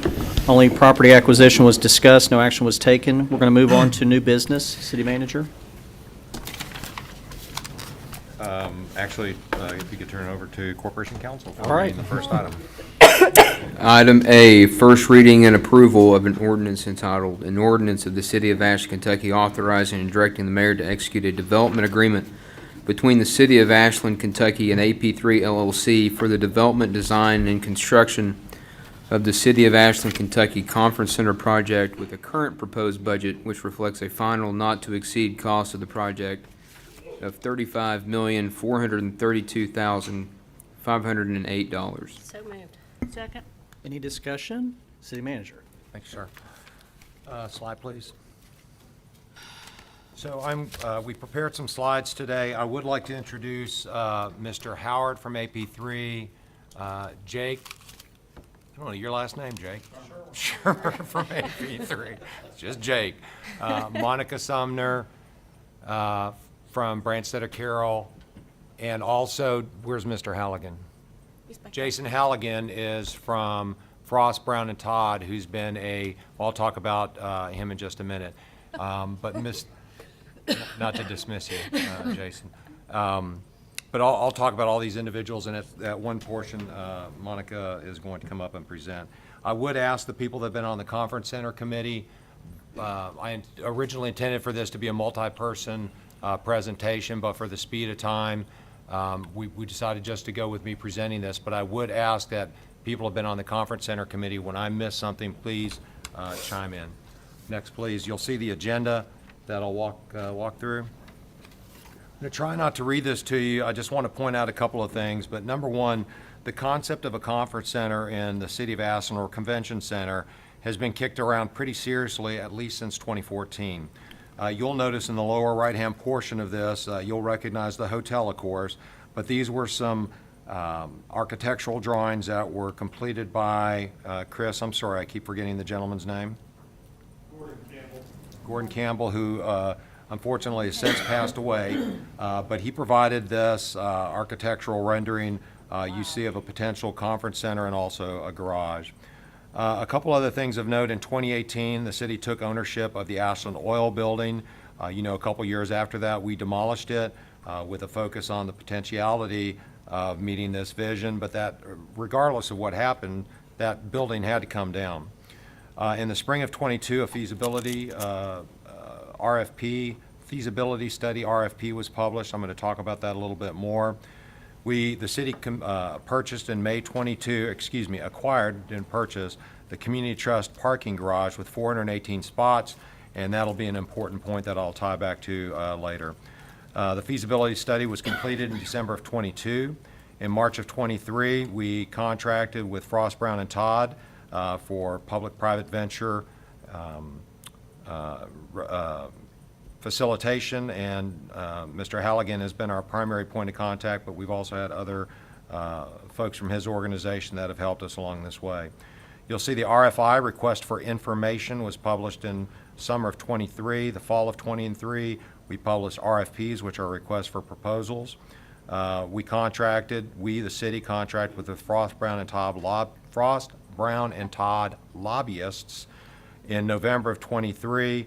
You heard Representative Flannery and Representative Sharp talk about the efforts of the city that went up to Frankfurt to try to facilitate those funds. There were a lot of other conversations that went on, not just with A&R at the Senate and the House, but also with the governor, of course, with, I think referred to the governor of Eastern Kentucky, our own Rocky Atkins, and a lot of other people, not the least of which were AP3 and others, pushing for this contract, or pushing for that stipend.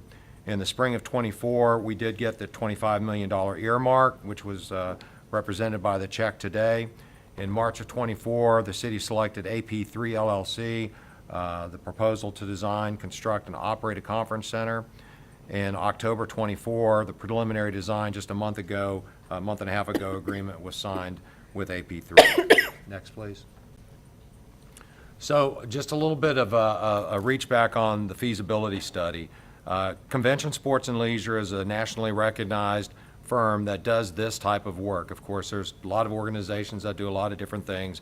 This is their specialty. The feasibility study, if you'd like to see it, it's a very in-depth document, but these are the key findings. You look at basically the 24,000 to 30,000 square feet after they did a market analysis. They said that a sweet spot for us would be there to gain 100% of the market. That's to compete for the market that's out there. What we're roughly settling into right now, because of cost, is a 20,000 square foot conference center, which would capture approximately 84% of that market. One of the things that I did want to highlight is, as part of the feasibility study, they annotated that the need for 250 to 275 parking spots within a 5-minute walk. Hence the opportunity that we had with the Community Trust Bank 418 spot garage was very fortuitous for us. And also of note that with a conference level to the size of 20,000 square feet, and it's broken down in the feasibility study, the type of conferences that you'll attract. But at this size, they expect us to attract one national conference a year, which would be 550 spots, which is something that we are going to have to deal with when that occurs. And I won't go down that rabbit hole right now unless the commission would like me to. Annual economic impact of 20,000 square feet sellable space is $12.9 million. You see that in direct and indirect spending. Long-term estimated jobs, 150 full-time and part-time. And then the market interest, when I first saw this and I saw that it was 60% that they would definitely use, likely use, and possibly use, I wasn't too impressed with that, but I didn't have a background on this. You'll notice beneath that compared to the regional average of 51%, that's pretty significant. And when you talk about the delta between 60 and 100%, there are a lot of organizations that simply will not leave where they have their annual conferences. For example, I'm just making this up, but the Louisville Police Foundation is not going to come to Ashland, Kentucky to have their conference. I also want to point out, because I recognize this morning that I don't have any other place, and it's not any other place in this briefing, but we are doing a P3 study, and that was on the consent agenda today. And the P3 study will be a shortened version of the CSL. So you see the date on the CSL study from 2022. The P3, because they're interested in this, will this be a successful public-private partnership, we'll look at and see, they'll confirm the data, they'll update the data on jobs, economic impact, et cetera, and you'll see that in the road ahead in a few minutes. Next, please. So the request for information, and if you have some background with RFPs and RFIs, this will be familiar to you, but we did contract with Frost, Brown, and Todd in March of 23, and one of the first things that they had said to us was, hey, don't go directly into an RFP, a request for proposals. You don't know what you don't know about a conference center. So we did the RFIs.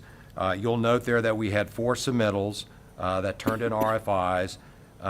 One was actually an international submittal on the RFI, and we learned a lot through that process, that the submittals that came in. Not the least of which was a comment that was made that the discretionary funding in the Commonwealth this year was unprecedented and historic, that there would never be another opportunity for the city, or at least potentially generationally, to compete for this level of money again. And so somebody said, you need to get on your pony and start riding if you're serious about this. Next, please. So the request for proposals, you've seen that timeline. They were issued in September. In October, we had 3 RFPs were received. That sub-bullet underneath it just defines what the RFP covered. We received oral presentations by all 3 RFP submittals. The Conference Center Committee conducted analysis. I neglected to mention that on a previous slide. We did set a Conference Center Committee to chair this effort, and the members that were on that committee, Mayor Perkins, Commissioner Clark, myself, Michelle Veach from Finance, Steve Cole from Engineering, Chris Pullum, Community and Economic Development, Brandy Clark from Visit AKY. Jim Moore previously was an advisor, and when Jim retired, Andrew seamlessly took his place, and also Mr. Halligan with his expertise in public-private ventures. So that was the committee that was analyzing all of these efforts that were ongoing. Periodically would still have to come back to the board for decisions that would be briefed to the board in executive session, And if you come here regularly, you'll have tracked some of those decisions that were made. The BOC, the Board of Commissioners, supported moving forward for negotiations with AP3 in March of '24, and the preliminary design agreement, as I mentioned a few minutes ago, was signed in October of '24. So this is a very, very broad presentation of the capital stack. The city was blessed, and if I'm not mistaken, I don't want to diminish anybody else's influence on this, but I think, Commissioner Clark, you put that packet together for the Ambler grant. The city received a $1 million Ambler grant, and that's the Abandoned Mine Abandoned mine Mine land lands. economic recovery. Thank you. Mines is in your old job. And I just can't shake it. It's something to be afraid of. Ambler is not something to be afraid of. So Ambler has been, and the federal government, I understand how this funding comes down to fund the states and particularly the Commonwealth, this effort. Ambler grants have historically gone to organizations that have built something. This is the first time, as I understand in their history, that they've given any stipend to an organization to do planning and engineering. So they have been exceptional to work with. We have a monthly meeting with a variety of members from the staff. They turned around the preliminary design agreement in a matter of days because they had to approve that, and basically that preliminary design was so that AP3, Branstetter Carroll could move out with the initial architectural design and concepts on this. So I did want to deep dive into that for a second because I do think, Mayor, it ties back to that Winchester Wall.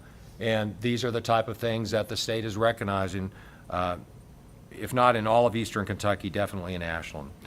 The Woodlands Foundation has generously obligated $750,000 once vertical construction begins. We've talked about the $25 million earmark that we received in the spring of '24, this spring. The $10 million bond. Finance worked incredibly hard on putting a bond together, and Michelle, I want to recognize you for working some really late nights about, I know this commission was dedicated to doing whatever it took to get this conference center here, but they also had the responsibility to understand the impact on our taxpayers. Michelle did a lot of stubby pencil work and figured out that with the bond, we could get that paid back by the transient tax that previously was going to the Paramount that was Construction established, construction project 10 or 15 years ago. When the county paid that off, they had wrote an ordinance that once a city was serious about doing a conference center, then that money would come into our coffers. That was started being collected in October, and I don't think the first tranche has hit our books yet, has it, Michelle? Oh, nice. So we will get that. Broadly speaking, that transient tax is going to pay for that $10 million bond. The bond was originally written to say up to $10 million. Because of what happened starting in August with the Paramount Center and the board's decision to move out and to save the conference center, or to save the Paramount, $3 million of that bond went to paying for the Paramount. So again, Michelle, thank you for all your hard work on that and everybody else that was involved. A couple other points I want to make. You see where I've gone back and forth between parking. The city has been moving out on establishing paid parking for a couple of years. If you attend these meetings, you know that we've mentioned a company named T2. Sitting in our streets department right now are 14 kiosks, and if you parked in downtown Lexington, it's the exact same system. You can pay with coins, you can pay with bills, you can pay with credit card, you can use a QR code, and it will recognize you after you put in your license plate for the first time. We've got zones set up. Those kiosks have not been in place right now because of the extension of the completion of the downtown redesign refurbishment project with the roundabouts, et cetera. Those are programmed and ready to go. One of the estimates from T2 was that $2.4 million a year could be made on parking. That none of us, when we saw that, none of us believed that. They had some very high estimates for whatever, $3 or $4 an hour for parking. That is absolutely unrealistic to ask anybody to pay that downtown. City businesses, make no mistake about it, are very interested and have told us on a regular basis, we can't have roosters sitting in front of our business taking away parking spots for customers. So this will be the solution. Our conservative estimates, or our realistic estimates, is that that could garner approximately $530,000 a year. Next, please. And with that, I'd like to introduce Monica Sumner from Branstetter Carroll, and she has got some information she'd like to present. Thank you, Mr. Gracie. So we'll just jump right into these slides. There's just a few. I won't belabor this too much, but just to give some good information. You're familiar with the site. This is an aerial view. We put a few labels on there for the audience to locate themselves. Winchester Avenue and Carter Avenue, the Paramount Theater. The site for the new conference center is marked with the orange star. The floor plan that we're working on right now is still very conceptual. This represents some colored blocks to identify the square footages of areas that the planning study required. The Paramount Theater is shown there with the gray box. The big number 1 represents first floor.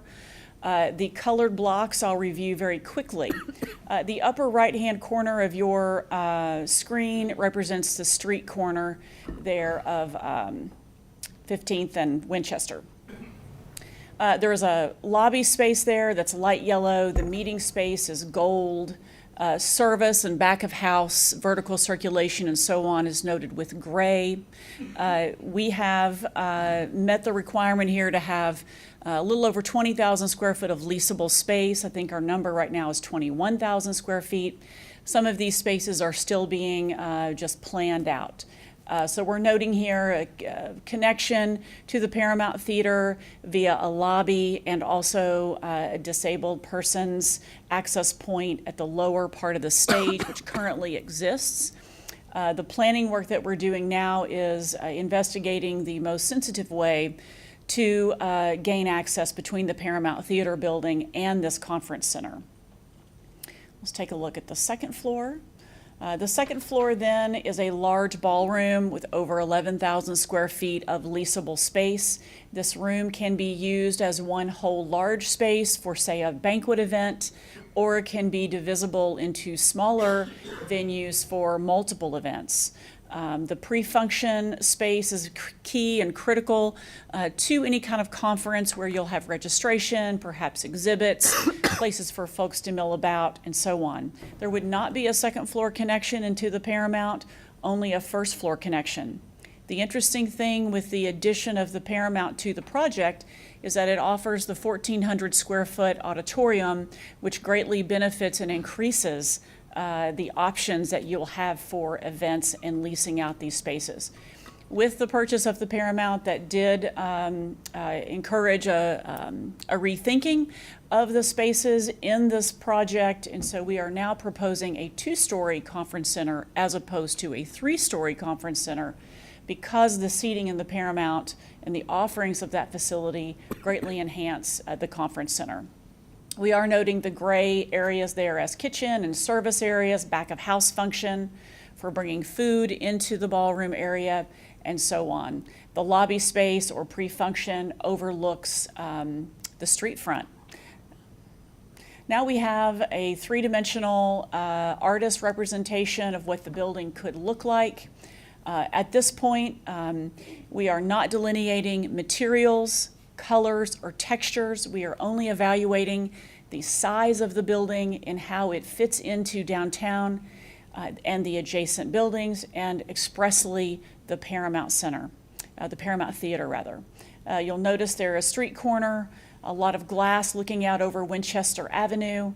Behind the building will maintain as much surface parking as is allowable by the land that remains. So this is, you see the Paramount Theater toward the top of the screen, and you can see that we're trying to keep this building equal to, as much as possible, the height of that building, so as not to take away from its grandeur.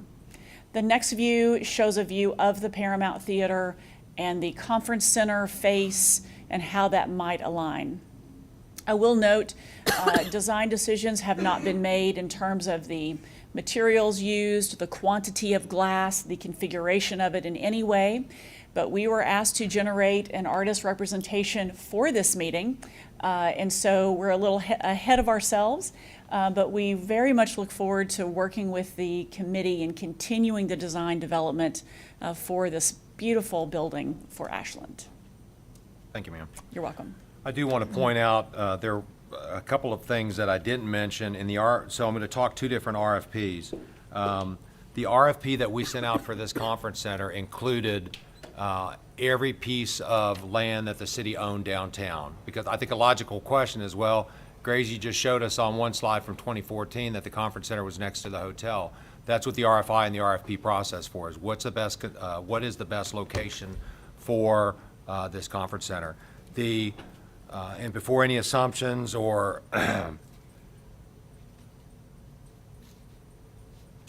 there's another RFP, our RFP process that's ongoing right now, and that's for the operations of the Paramount Center. Per the contract that we established with the Paramount, we will put out a separate request for proposal to operate the Paramount Arts Center.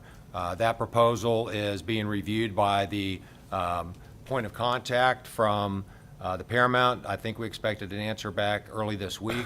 At that point, that RFP for the operations solely of the Paramount Arts Center will be published. The city will analyze those requests for proposal, and the city will determine who will run the Paramount Arts Center.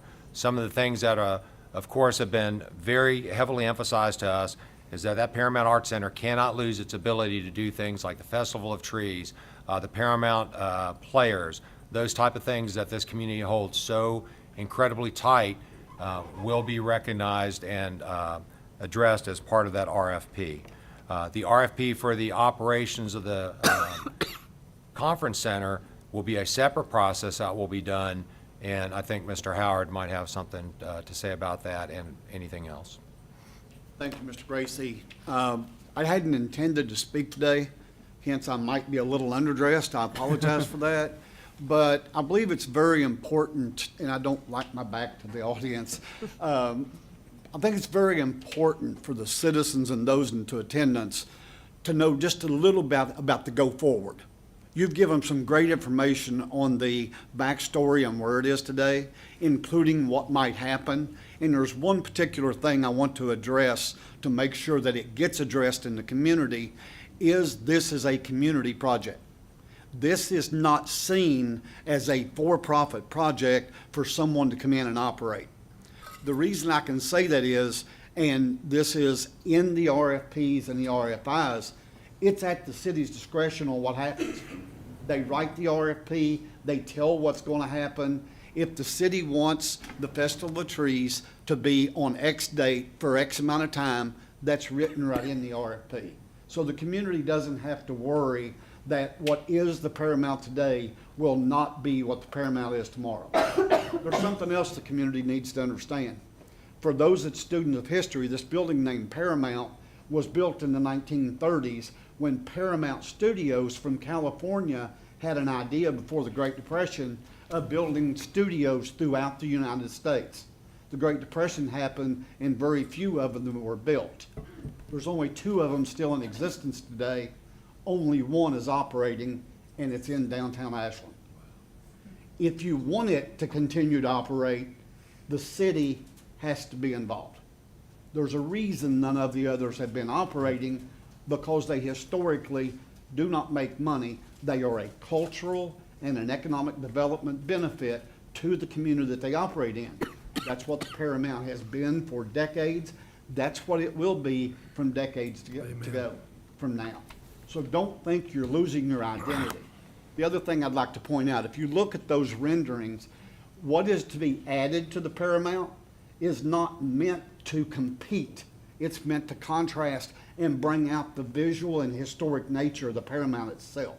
So if you'll notice, there was no intent to emulate what was there. We want it to be distinctive and not compete with what the historic structure is. We want folks, when they come downtown, and if someone from out of town and they don't use Google, yeah, I know I'm old school. I don't use it a lot. I want to say, wait a minute, you know where that building is in downtown that's a historic theater? Go up 2 blocks and it's the next building on the right. We want the Paramount to still be what it's always been. The last thing that I'll say, sir, is I'm as invested in this community as someone that lives here. We've worked here for decades. If you notice the police station next door, our firm's the one that built it. To my knowledge, I don't think we had the first complaint about city streets being dirty or the noise. And if the Paramount has something that's very important to the Paramount, we'll shut the construction down for that part of the day if that's what it takes. It's what we do for the school systems we work in, for all communities. It's about being part of the community. And that's our pledge, both from the development team of AP3, the design team, and Branstetter Carroll was the architect that designed the police station next door, and the construction team of Trace Creek that built it. We pledge to this community to be as good a partner today as we have been, and we will be in the future. So with that, I'll entertain any questions that the commission may have. Well, first off, I want to thank you all for coming today and explaining where we are in this process. And it's important, as we talked earlier, about how we're transitioning, and this project's transformative to our community, and it's not going to be done overnight. And make no mistake, this next commission's going to have a big role in design concept and implementation, and that's something I know, Chuck, you worked on when you were mayor before. So this is not unfamiliar to the commission coming in. In fact, so I think knowing what you've done locally and how you advocate for our Paramount to make sure that if something is happening there, that you all would stop construction for a short time, I think is a testimony to your commitment to the community. So we really appreciate that. Thank you, I want Mayor. to say this too. When the commission first made the decision to save the Paramount, it was our primary goal to save the Paramount for what it is. We want it to continue to be the grand lady that she is right there, that has the history that we love in our town and the community involvement. It was always our goal. It was never that we were not going to have these things in the Paramount, because we love them. Everybody loves them. Yeah. It is part of who we are.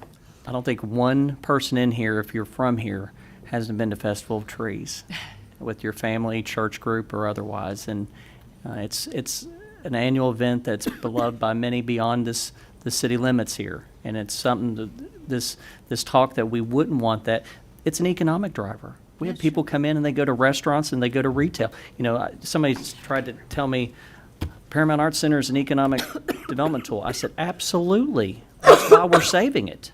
Because we understand, yes, the business model for theaters, community theaters, is not usually profitable. But culturally and economic development-wise, it's imperative that this commission step in to help them. We had no choice, because that was the only choice. It was the right thing to do, as Steve Gilmore would say, and we did it. Mayor, Hallelujah. Sam, you expect us to believe you came here not ready to talk? True, good point, Commissioner. You did a great job. Thank you. Amanda, did you put him up to that? No, sir. The No, one thing sir. I will I'm also sitting here say- quietly, Sam. The other thing I will say to alleviate one of the fears that had been brought up earlier, I know that the buses, when the school kids come, I've been here when that's happening. I know they'd always use the front street.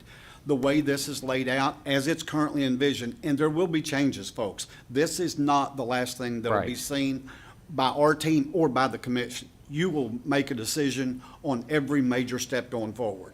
All these meetings with the committees that's being held twice a month is so that we don't extend your meetings and we bring you back the Cliff Notes versions and you get to see what's going on. With school buses, the current layout, with the rear loading, they will be able to come off of Central, come in, drop off at the back area, which will have a exit handicap, park in that parking lot, and we'll be able to load all those buses and keep them off of Winchester, which will actually be safer than those kids transversing off of Winchester. We've thought about that. Now, I'm not saying there isn't things that we haven't thought about, because there'll be things come up right down to the grand opening, if you will, but we will address any issue and make sure it's addressed properly for the city and the citizens of this community. And I know that I don't know if you can go back to that first floor design. I just wanted to point something out that I don't think was said. The loading where the Paramount loads now remains, and the spots for the loading for the conference center are sort of in tandem, correct? Okay. I just wanted to make sure that that was pointed out. Thank you. Okay, and then the final slide that I've got is, of course, what the road ahead looks like. Voting today on the development agreement, assuming there's a successful first reading day and a second reading tomorrow, the Conference Center Development Agreement will be reviewed by the Kentucky Local Government P3 Board. We have established a groundbreaking with Governor Beshear, Rocky Atkins, Commonwealth legislators, the current and future BOC, and a wide variety of other people that have been invited to that. But it's at 11 o'clock on Tuesday the 17th, of course, on the location where the conference center is to be built. In January 25, both Mayor Perkins, Commissioner Clark, and myself will need to be replaced on the conference center committee. Other key dates: schematic design in February 25. Schematic design presentation to the public, to Mr. Howard's point, in March 25. Anticipated approval by the P3 board in June of 25, and the drawings, plans, specifications, design development phase in July 25, construction beginning in September with a targeted completion date of November of 27. Mayor and Commissioners, pending your questions. Anything?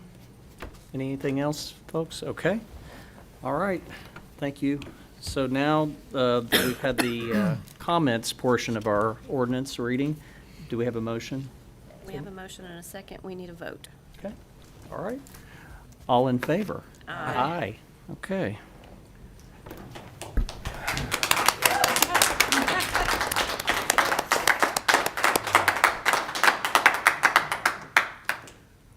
Item B, first reading and approval of an ordinance entitled, an ordinance of the City of Ashland, Kentucky authorizing and directing the mayor to execute a contract with Lights Enterprises, Inc. for the purchase of all labor, materials, equipment, and services for the demolition and removal of all debris at 1020 Belmont Street in the amount of $5,800 for the Department of Community and Economic Development to be paid from the general fund. Second. Any discussion? All in favor? Aye. Aye. Item C, first reading and approval of an ordinance entitled, an ordinance of the City of Ashland, Kentucky authorizing and directing the mayor to execute a contract with Lights Enterprises, Inc. for the purchase of all labor, materials, equipment, and services for the demolition and removal of all debris of 2414 Beach Street in the amount of $7,600 for the Department of Community and Economic Development to be paid from the general fund. Second. Any discussion? All in favor? Aye. Item D, first reading and approval of an ordinance entitled, an ordinance of the City of Ashland, Kentucky authorizing and directing the mayor to execute a contract with Womack Excavating LLC for the demolition, removal, disposal, and cleanup of all debris at 3107 Powell Street in the amount of $4,500 for the Department of Community and Economic Development to be paid from the general fund. So moved. Second. Any discussion?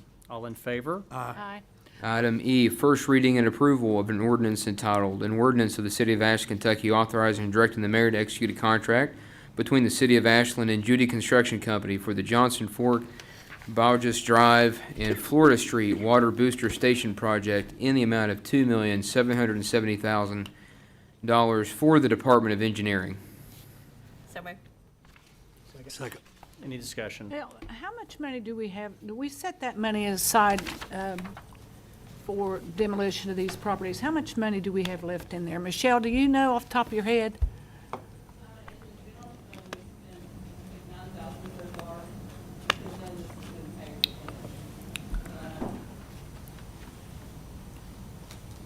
What's been posted to the GL is like $191,000. But all these you all voted on today, obviously would come off that. Yeah, okay. All right, thank, I can give you all a number. okay. This last one you're approving, and tomorrow you get a second reading, that'll be your 100th house. 100 houses, yeah. Fantastic. Yeah, that's amazing, and, yeah. You've gotten us a wrecking ball as Yeah, Yes. a memento. great job. All right. I mean, really, Yes. great.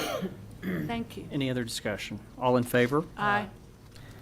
Item F, first reading and approval of an ordinance entitled, an ordinance of the City of Ashland, Kentucky authorizing and approving change order number 3 final between the City of Ashland, Kentucky Department of Engineering and Tribute Contracting and Consultants, LLC, for the contract regarding the waterline replacement project Phase 2B, US 23, decreasing the contract in the amount of $276,714.16 for the Department of Engineering. Okay, any discussion? All in favor? Aye.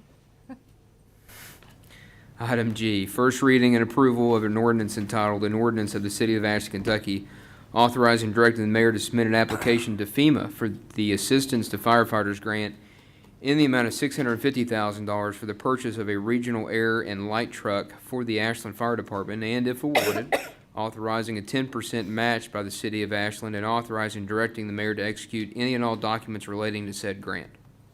So moved. Second. Any discussion? All in favor? Aye. Item H, first reading and approval of an ordinance entitled, an ordinance of the City of Ashland, Kentucky authorizing and directing the mayor to submit an application to FEMA for the Assistance to Firefighters Grant Operations and Safety in the amount of $65,000 for rescue training and firefighting equipment for the Ashland Fire Department, and if awarded, authorizing a 10% match by the City of Ashland, and authorizing and directing the mayor to execute any and all documents relating to said grant. So moved. Second. Any discussion? All in favor? Aye.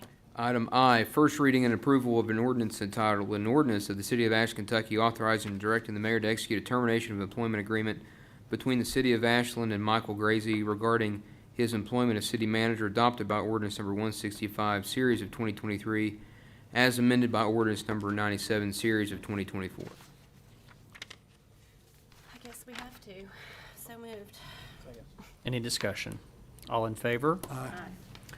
Item J, first reading and approval of an ordinance entitled, an ordinance of the City of Ashland, Kentucky repealing Section 2 of Ordinance Number 16, Series of 1948, as previously amended, establishing pedestrian crosswalks at certain locations within the City of Ashland, and providing a penalty for the violation of said ordinance.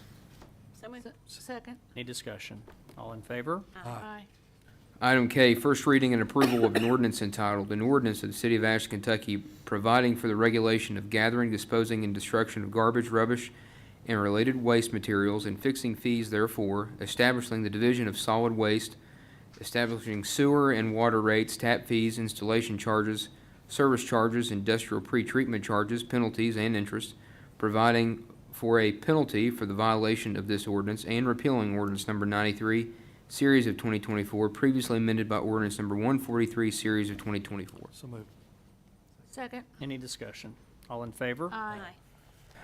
Item L, first reading and approval of an ordinance entitled, an ordinance of the City of Ashland, Kentucky authorizing and directing the mayor to execute a contract between the City of Ashland and C.J. Hughes Construction Company, Inc. for the 2022 Water and Sewer Capital Improvements Plan Sewer Lining and Repair Project in the amount of $2,291,563 for the Department of Engineering.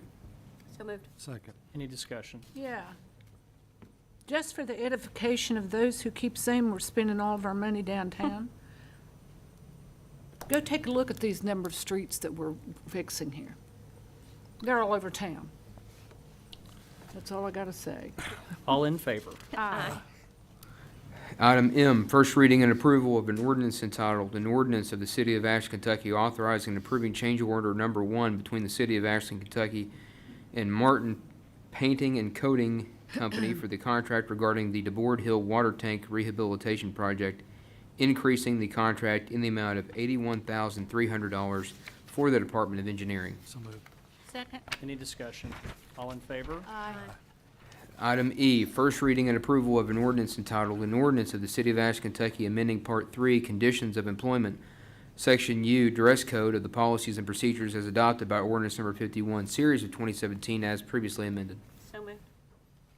Any discussion? All in favor? Aye.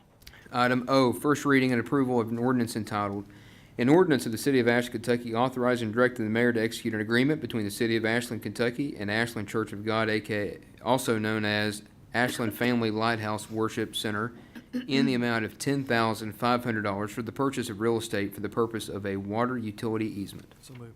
Second. Any discussion? All in favor? Aye. Item P, reading and adoption of a municipal order entitled, "A Municipal Order of the City of Ashland, Kentucky authorizing and directing the mayor to execute a mutual aid agreement between the City of Ashland, Kentucky and the Big Sandy Fire Department for fire protection services." So moved. Any discussion? All in favor? Aye. Item Q, reading adoption of a municipal order entitled, "A Municipal Order of the City of Ashland, Kentucky authorizing and directing the mayor to execute a mutual aid agreement between the City of Ashland, Kentucky and Canonsburg Fire Department for fire protection services." So moved. Second. Any discussion? All in favor? Aye. Item R, reading and adoption of a municipal order entitled, "A Municipal Order of the City of Ashland, Kentucky authorizing and directing the mayor to execute a mutual aid agreement between the city and the City of Catlettsburg, Kentucky Fire Department for fire protection services." So moved. Second. Any discussion? All in favor? Aye. Item S, reading and adoption of a municipal order entitled, "A Municipal Order of the City of Ashland, Kentucky authorizing and directing the mayor to execute a mutual aid agreement between the City of Ashland and the East Fork Fire Department for the fire protection services." So moved. Second. Any discussion? All in favor? Aye. Item T, reading and adoption of a municipal order entitled, "A Municipal Order of the City of Ashland, Kentucky authorizing and directing the mayor to execute a mutual aid agreement between the City of Ashland and the England Hill Fire Department for fire protection services." Second. Any discussion? All in favor? Aye. Item U, reading and adoption of a municipal order entitled, "A Municipal Order of the City of Ashland, Kentucky authorizing and directing the mayor to execute a mutual aid agreement between the City of Ashland and the City of Flatwoods, Kentucky for fire, City of Flatwoods, Kentucky Fire Department for fire protection services." So moved. Second. Any discussion? All in favor? Aye. Item V, reading and adoption of municipal order entitled, "A Municipal Order of the City of Ashland, Kentucky authorizing and directing the mayor to execute a mutual aid agreement between the City of Ashland and the City of Huntington, West Virginia Fire Department for fire protection services." So moved. Second. Any discussion? All in favor? Aye. Item W, reading and adoption of municipal order entitled, "A Municipal Order of the City of Ashland, Kentucky authorizing and directing the mayor to execute a mutual aid agreement between the City of Ashland and the City of Russell, Kentucky for fire protection services." So moved. Second. Any discussion? All in favor? Aye. Item X, reading and adoption of municipal order entitled, "A Municipal Order of the City of Ashland, Kentucky authorizing and directing the mayor to execute a mutual aid agreement between the City of Ashland, Kentucky and the Summit Ironville Fire Department for fire protection services." So moved. Second. Any discussion? All in favor? Aye. Item Y, reading and adoption of a municipal order entitled, "A Municipal Order of the City of Ashland, Kentucky authorizing and directing the mayor to execute a mutual aid agreement between the City of Ashland, Kentucky and the Westwood Fire Department for fire protection services." So moved. Second. Any discussion? All in Did favor? we leave off Hanging Rock? Anybody? Just wait till tomorrow. Okay. All in favor? Aye. Item Z, reading and adoption of a municipal order entitled, "A Municipal Order of the City of Ashland, Kentucky authorizing and directing the mayor to execute a memorandum of understanding between the City of Ashland Fire Department and the Canonsburg Fire Department for the use of a regional air and light truck upon receipt of the FEMA Assistance to Firefighters Grant, if awarded." So moved. Second. If awarded, so this is a preemptive strike, if you will? Okay. I would imagine we have to do this in order to apply for the. Is that, With applying for the grant. Yeah. well, thank you for adding 15 pages to our agenda. Yeah. All in favor? Aye.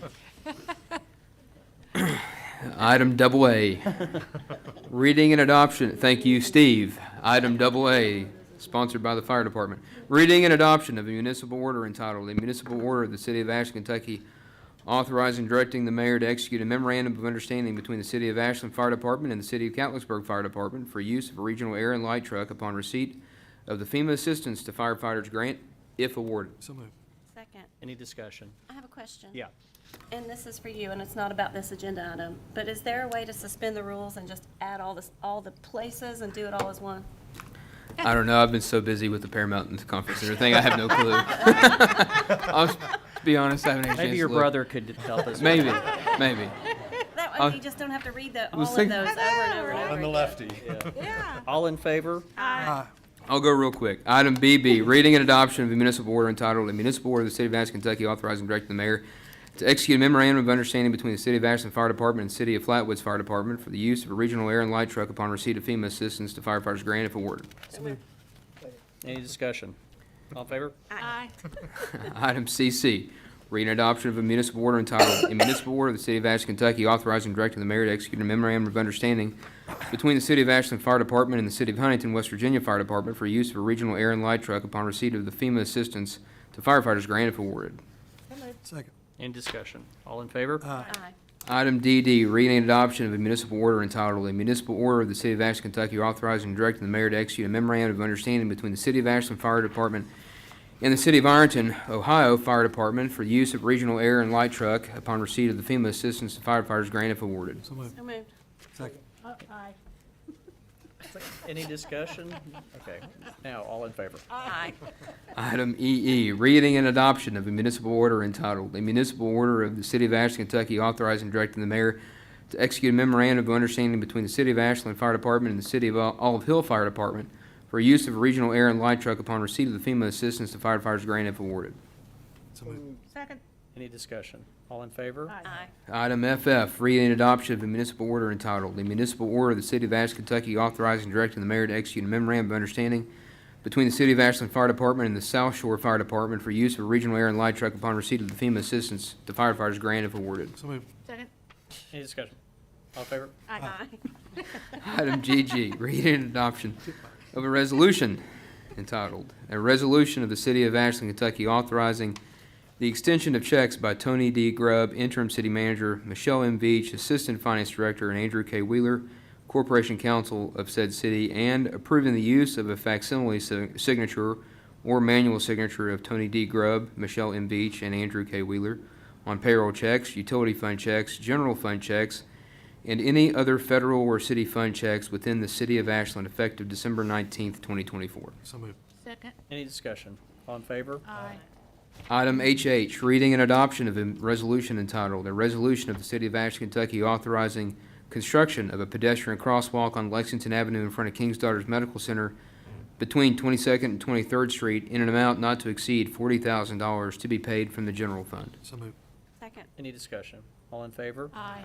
Item II, first reading and approval of an ordinance entitled, "An Ordinance of the City of Ashland, Kentucky eliminating the position of Parks Recreation Director, combining the departments of Parks and Recreation and Public Services, adopting the revised job descriptions for the Public Service Director, Maintenance Worker 1, Maintenance Worker 2, Maintenance Worker 3, Parks and Recreation Crew Leader, Parks and Recreation Superintendent, and Administrative Clerk, and amending the authorized positions list of the Classification and Compensation Plan as adopted by Ordinance Number 31, Series of 2023, as previously amended. So moved.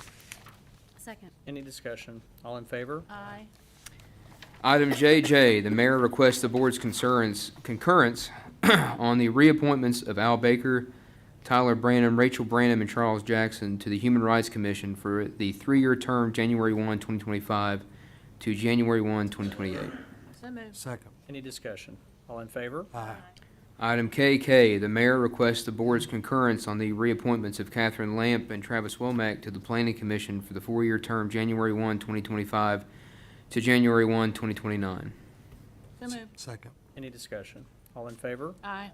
Item LL, the mayor requests the board's concurrence on the appointment of Tim Renfro as city designee to the Housing Authority for the 2-year term, January 1, 2025 to January 1, 2027. So moved. Second. Any discussion? All in favor? Aye. Item MM, the mayor requests the board's concurrence on the reappointment of David Boland, Board of Zoning and Adjustment, for the 4-year term, January 1, 2025 to January 1, 2029. So moved. Second. Any discussion? All in favor? Aye. Item NN, the mayor requests the board's concurrence on the appointment of Philip Richardson to the Park Board to fulfill the term of Norma Meek from October 18th, 2023 to October 18, 2027. So moved. Second. Any discussion? All in favor? Aye. Can we have, Mayor, I have one item of new business. okay?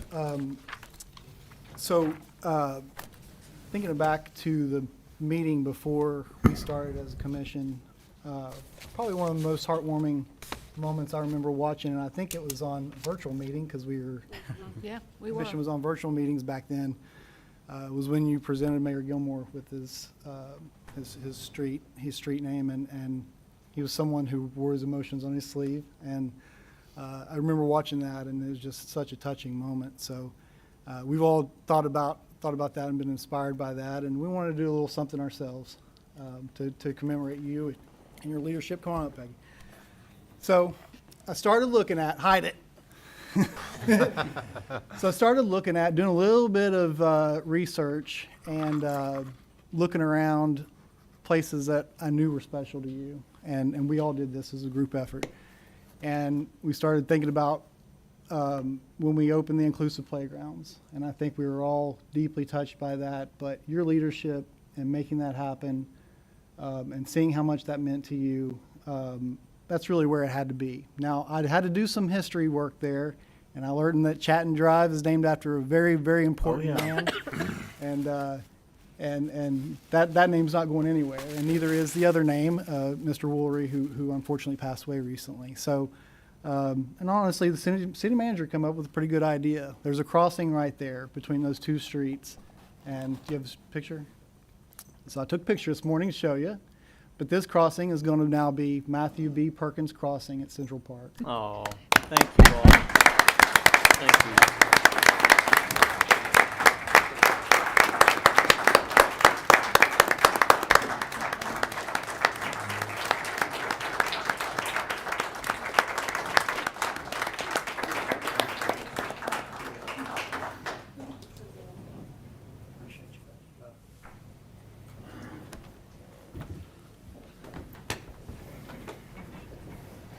There you go. You'll have to give that back because it's going up on. Oh, thank Well, you. let's all get in there. Yeah, please.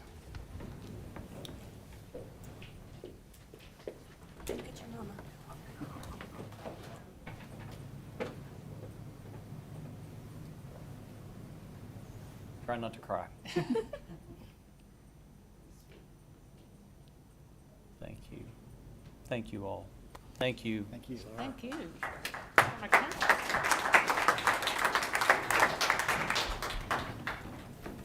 Oh, so we need to pass something here. So this will be a resolution, and so a resolution to name the crossing at Chatton Drive and Chuck Woolery Boulevard to Matthew B. Perkins Crossing. So moved. Second. Any discussion? No? All in favor? Aye. Well, thank you all. We also took cards around the city, so we had them be signed. Oh, So these are cards that have been signed by the employees, oh, thank you. and after all, That's probably mine. Oh. Oh. Mr. Gracie, we also gave one for you. Oh, thank you. Thank you for your service. Thank you very much. This really touches my heart. Thank you. Thank you. Thank you. Marty, we know we're gonna have you next year. You'll get a card one day. Well, there's no better city in this country, and I know that my time here is done, but I will still be in the community working hard on behalf of our citizens in the private sector, and I want to thank each and every one of you. It's been a pleasure. It Now we've certainly got to go has. into executive session. Hey, Do we have a Okay. motion to go into I executive make a session? motion. Second. All right, for an individual personnel matter. All in favor? Aye. Thank you all so very much.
All right, let the record reflect that we are back from executive session. Only individual personnel matters were discussed. Do we have any? Yes, sir. Motions? Mayor, I would like to make a motion to concur with the city manager to take employees 0814, 0701, and 1212 to the 25th percentile of their pay band. We have a second on that motion? Second. Okay, any discussion? All in favor? Aye. Okay, do we have any other new business? One more, Mayor. Yes? I would like to extend to the employees December the 24th as a holiday. Get the 24th and the We have- 25th off as the holiday. Okay, we have the motion on the floor. Do we have a second? Second. Okay, we have a second. All in favor? Aye. All right, and I do want to have a motion to adjourn in honor of Steve Gilmore. So moved. Do we Second. come tomorrow? Oh, we. Oh, we do. We have a recess. The recess. Is your brother going to tell me that, counsel? Christina's on it. She's sitting there telling me. Okay. So we have a motion instead to recess until tomorrow at 9 a.m. Is that correct? So moved. Okay. Second. All right, and we will do that then. We'll vote all in favor. Aye. And now we'll close today with memory of Steve Gilmore. That didn't break our record. No, we've had Yeah, longer. we've had longer. Sure did. Thank you all. Thank you all. Thank you.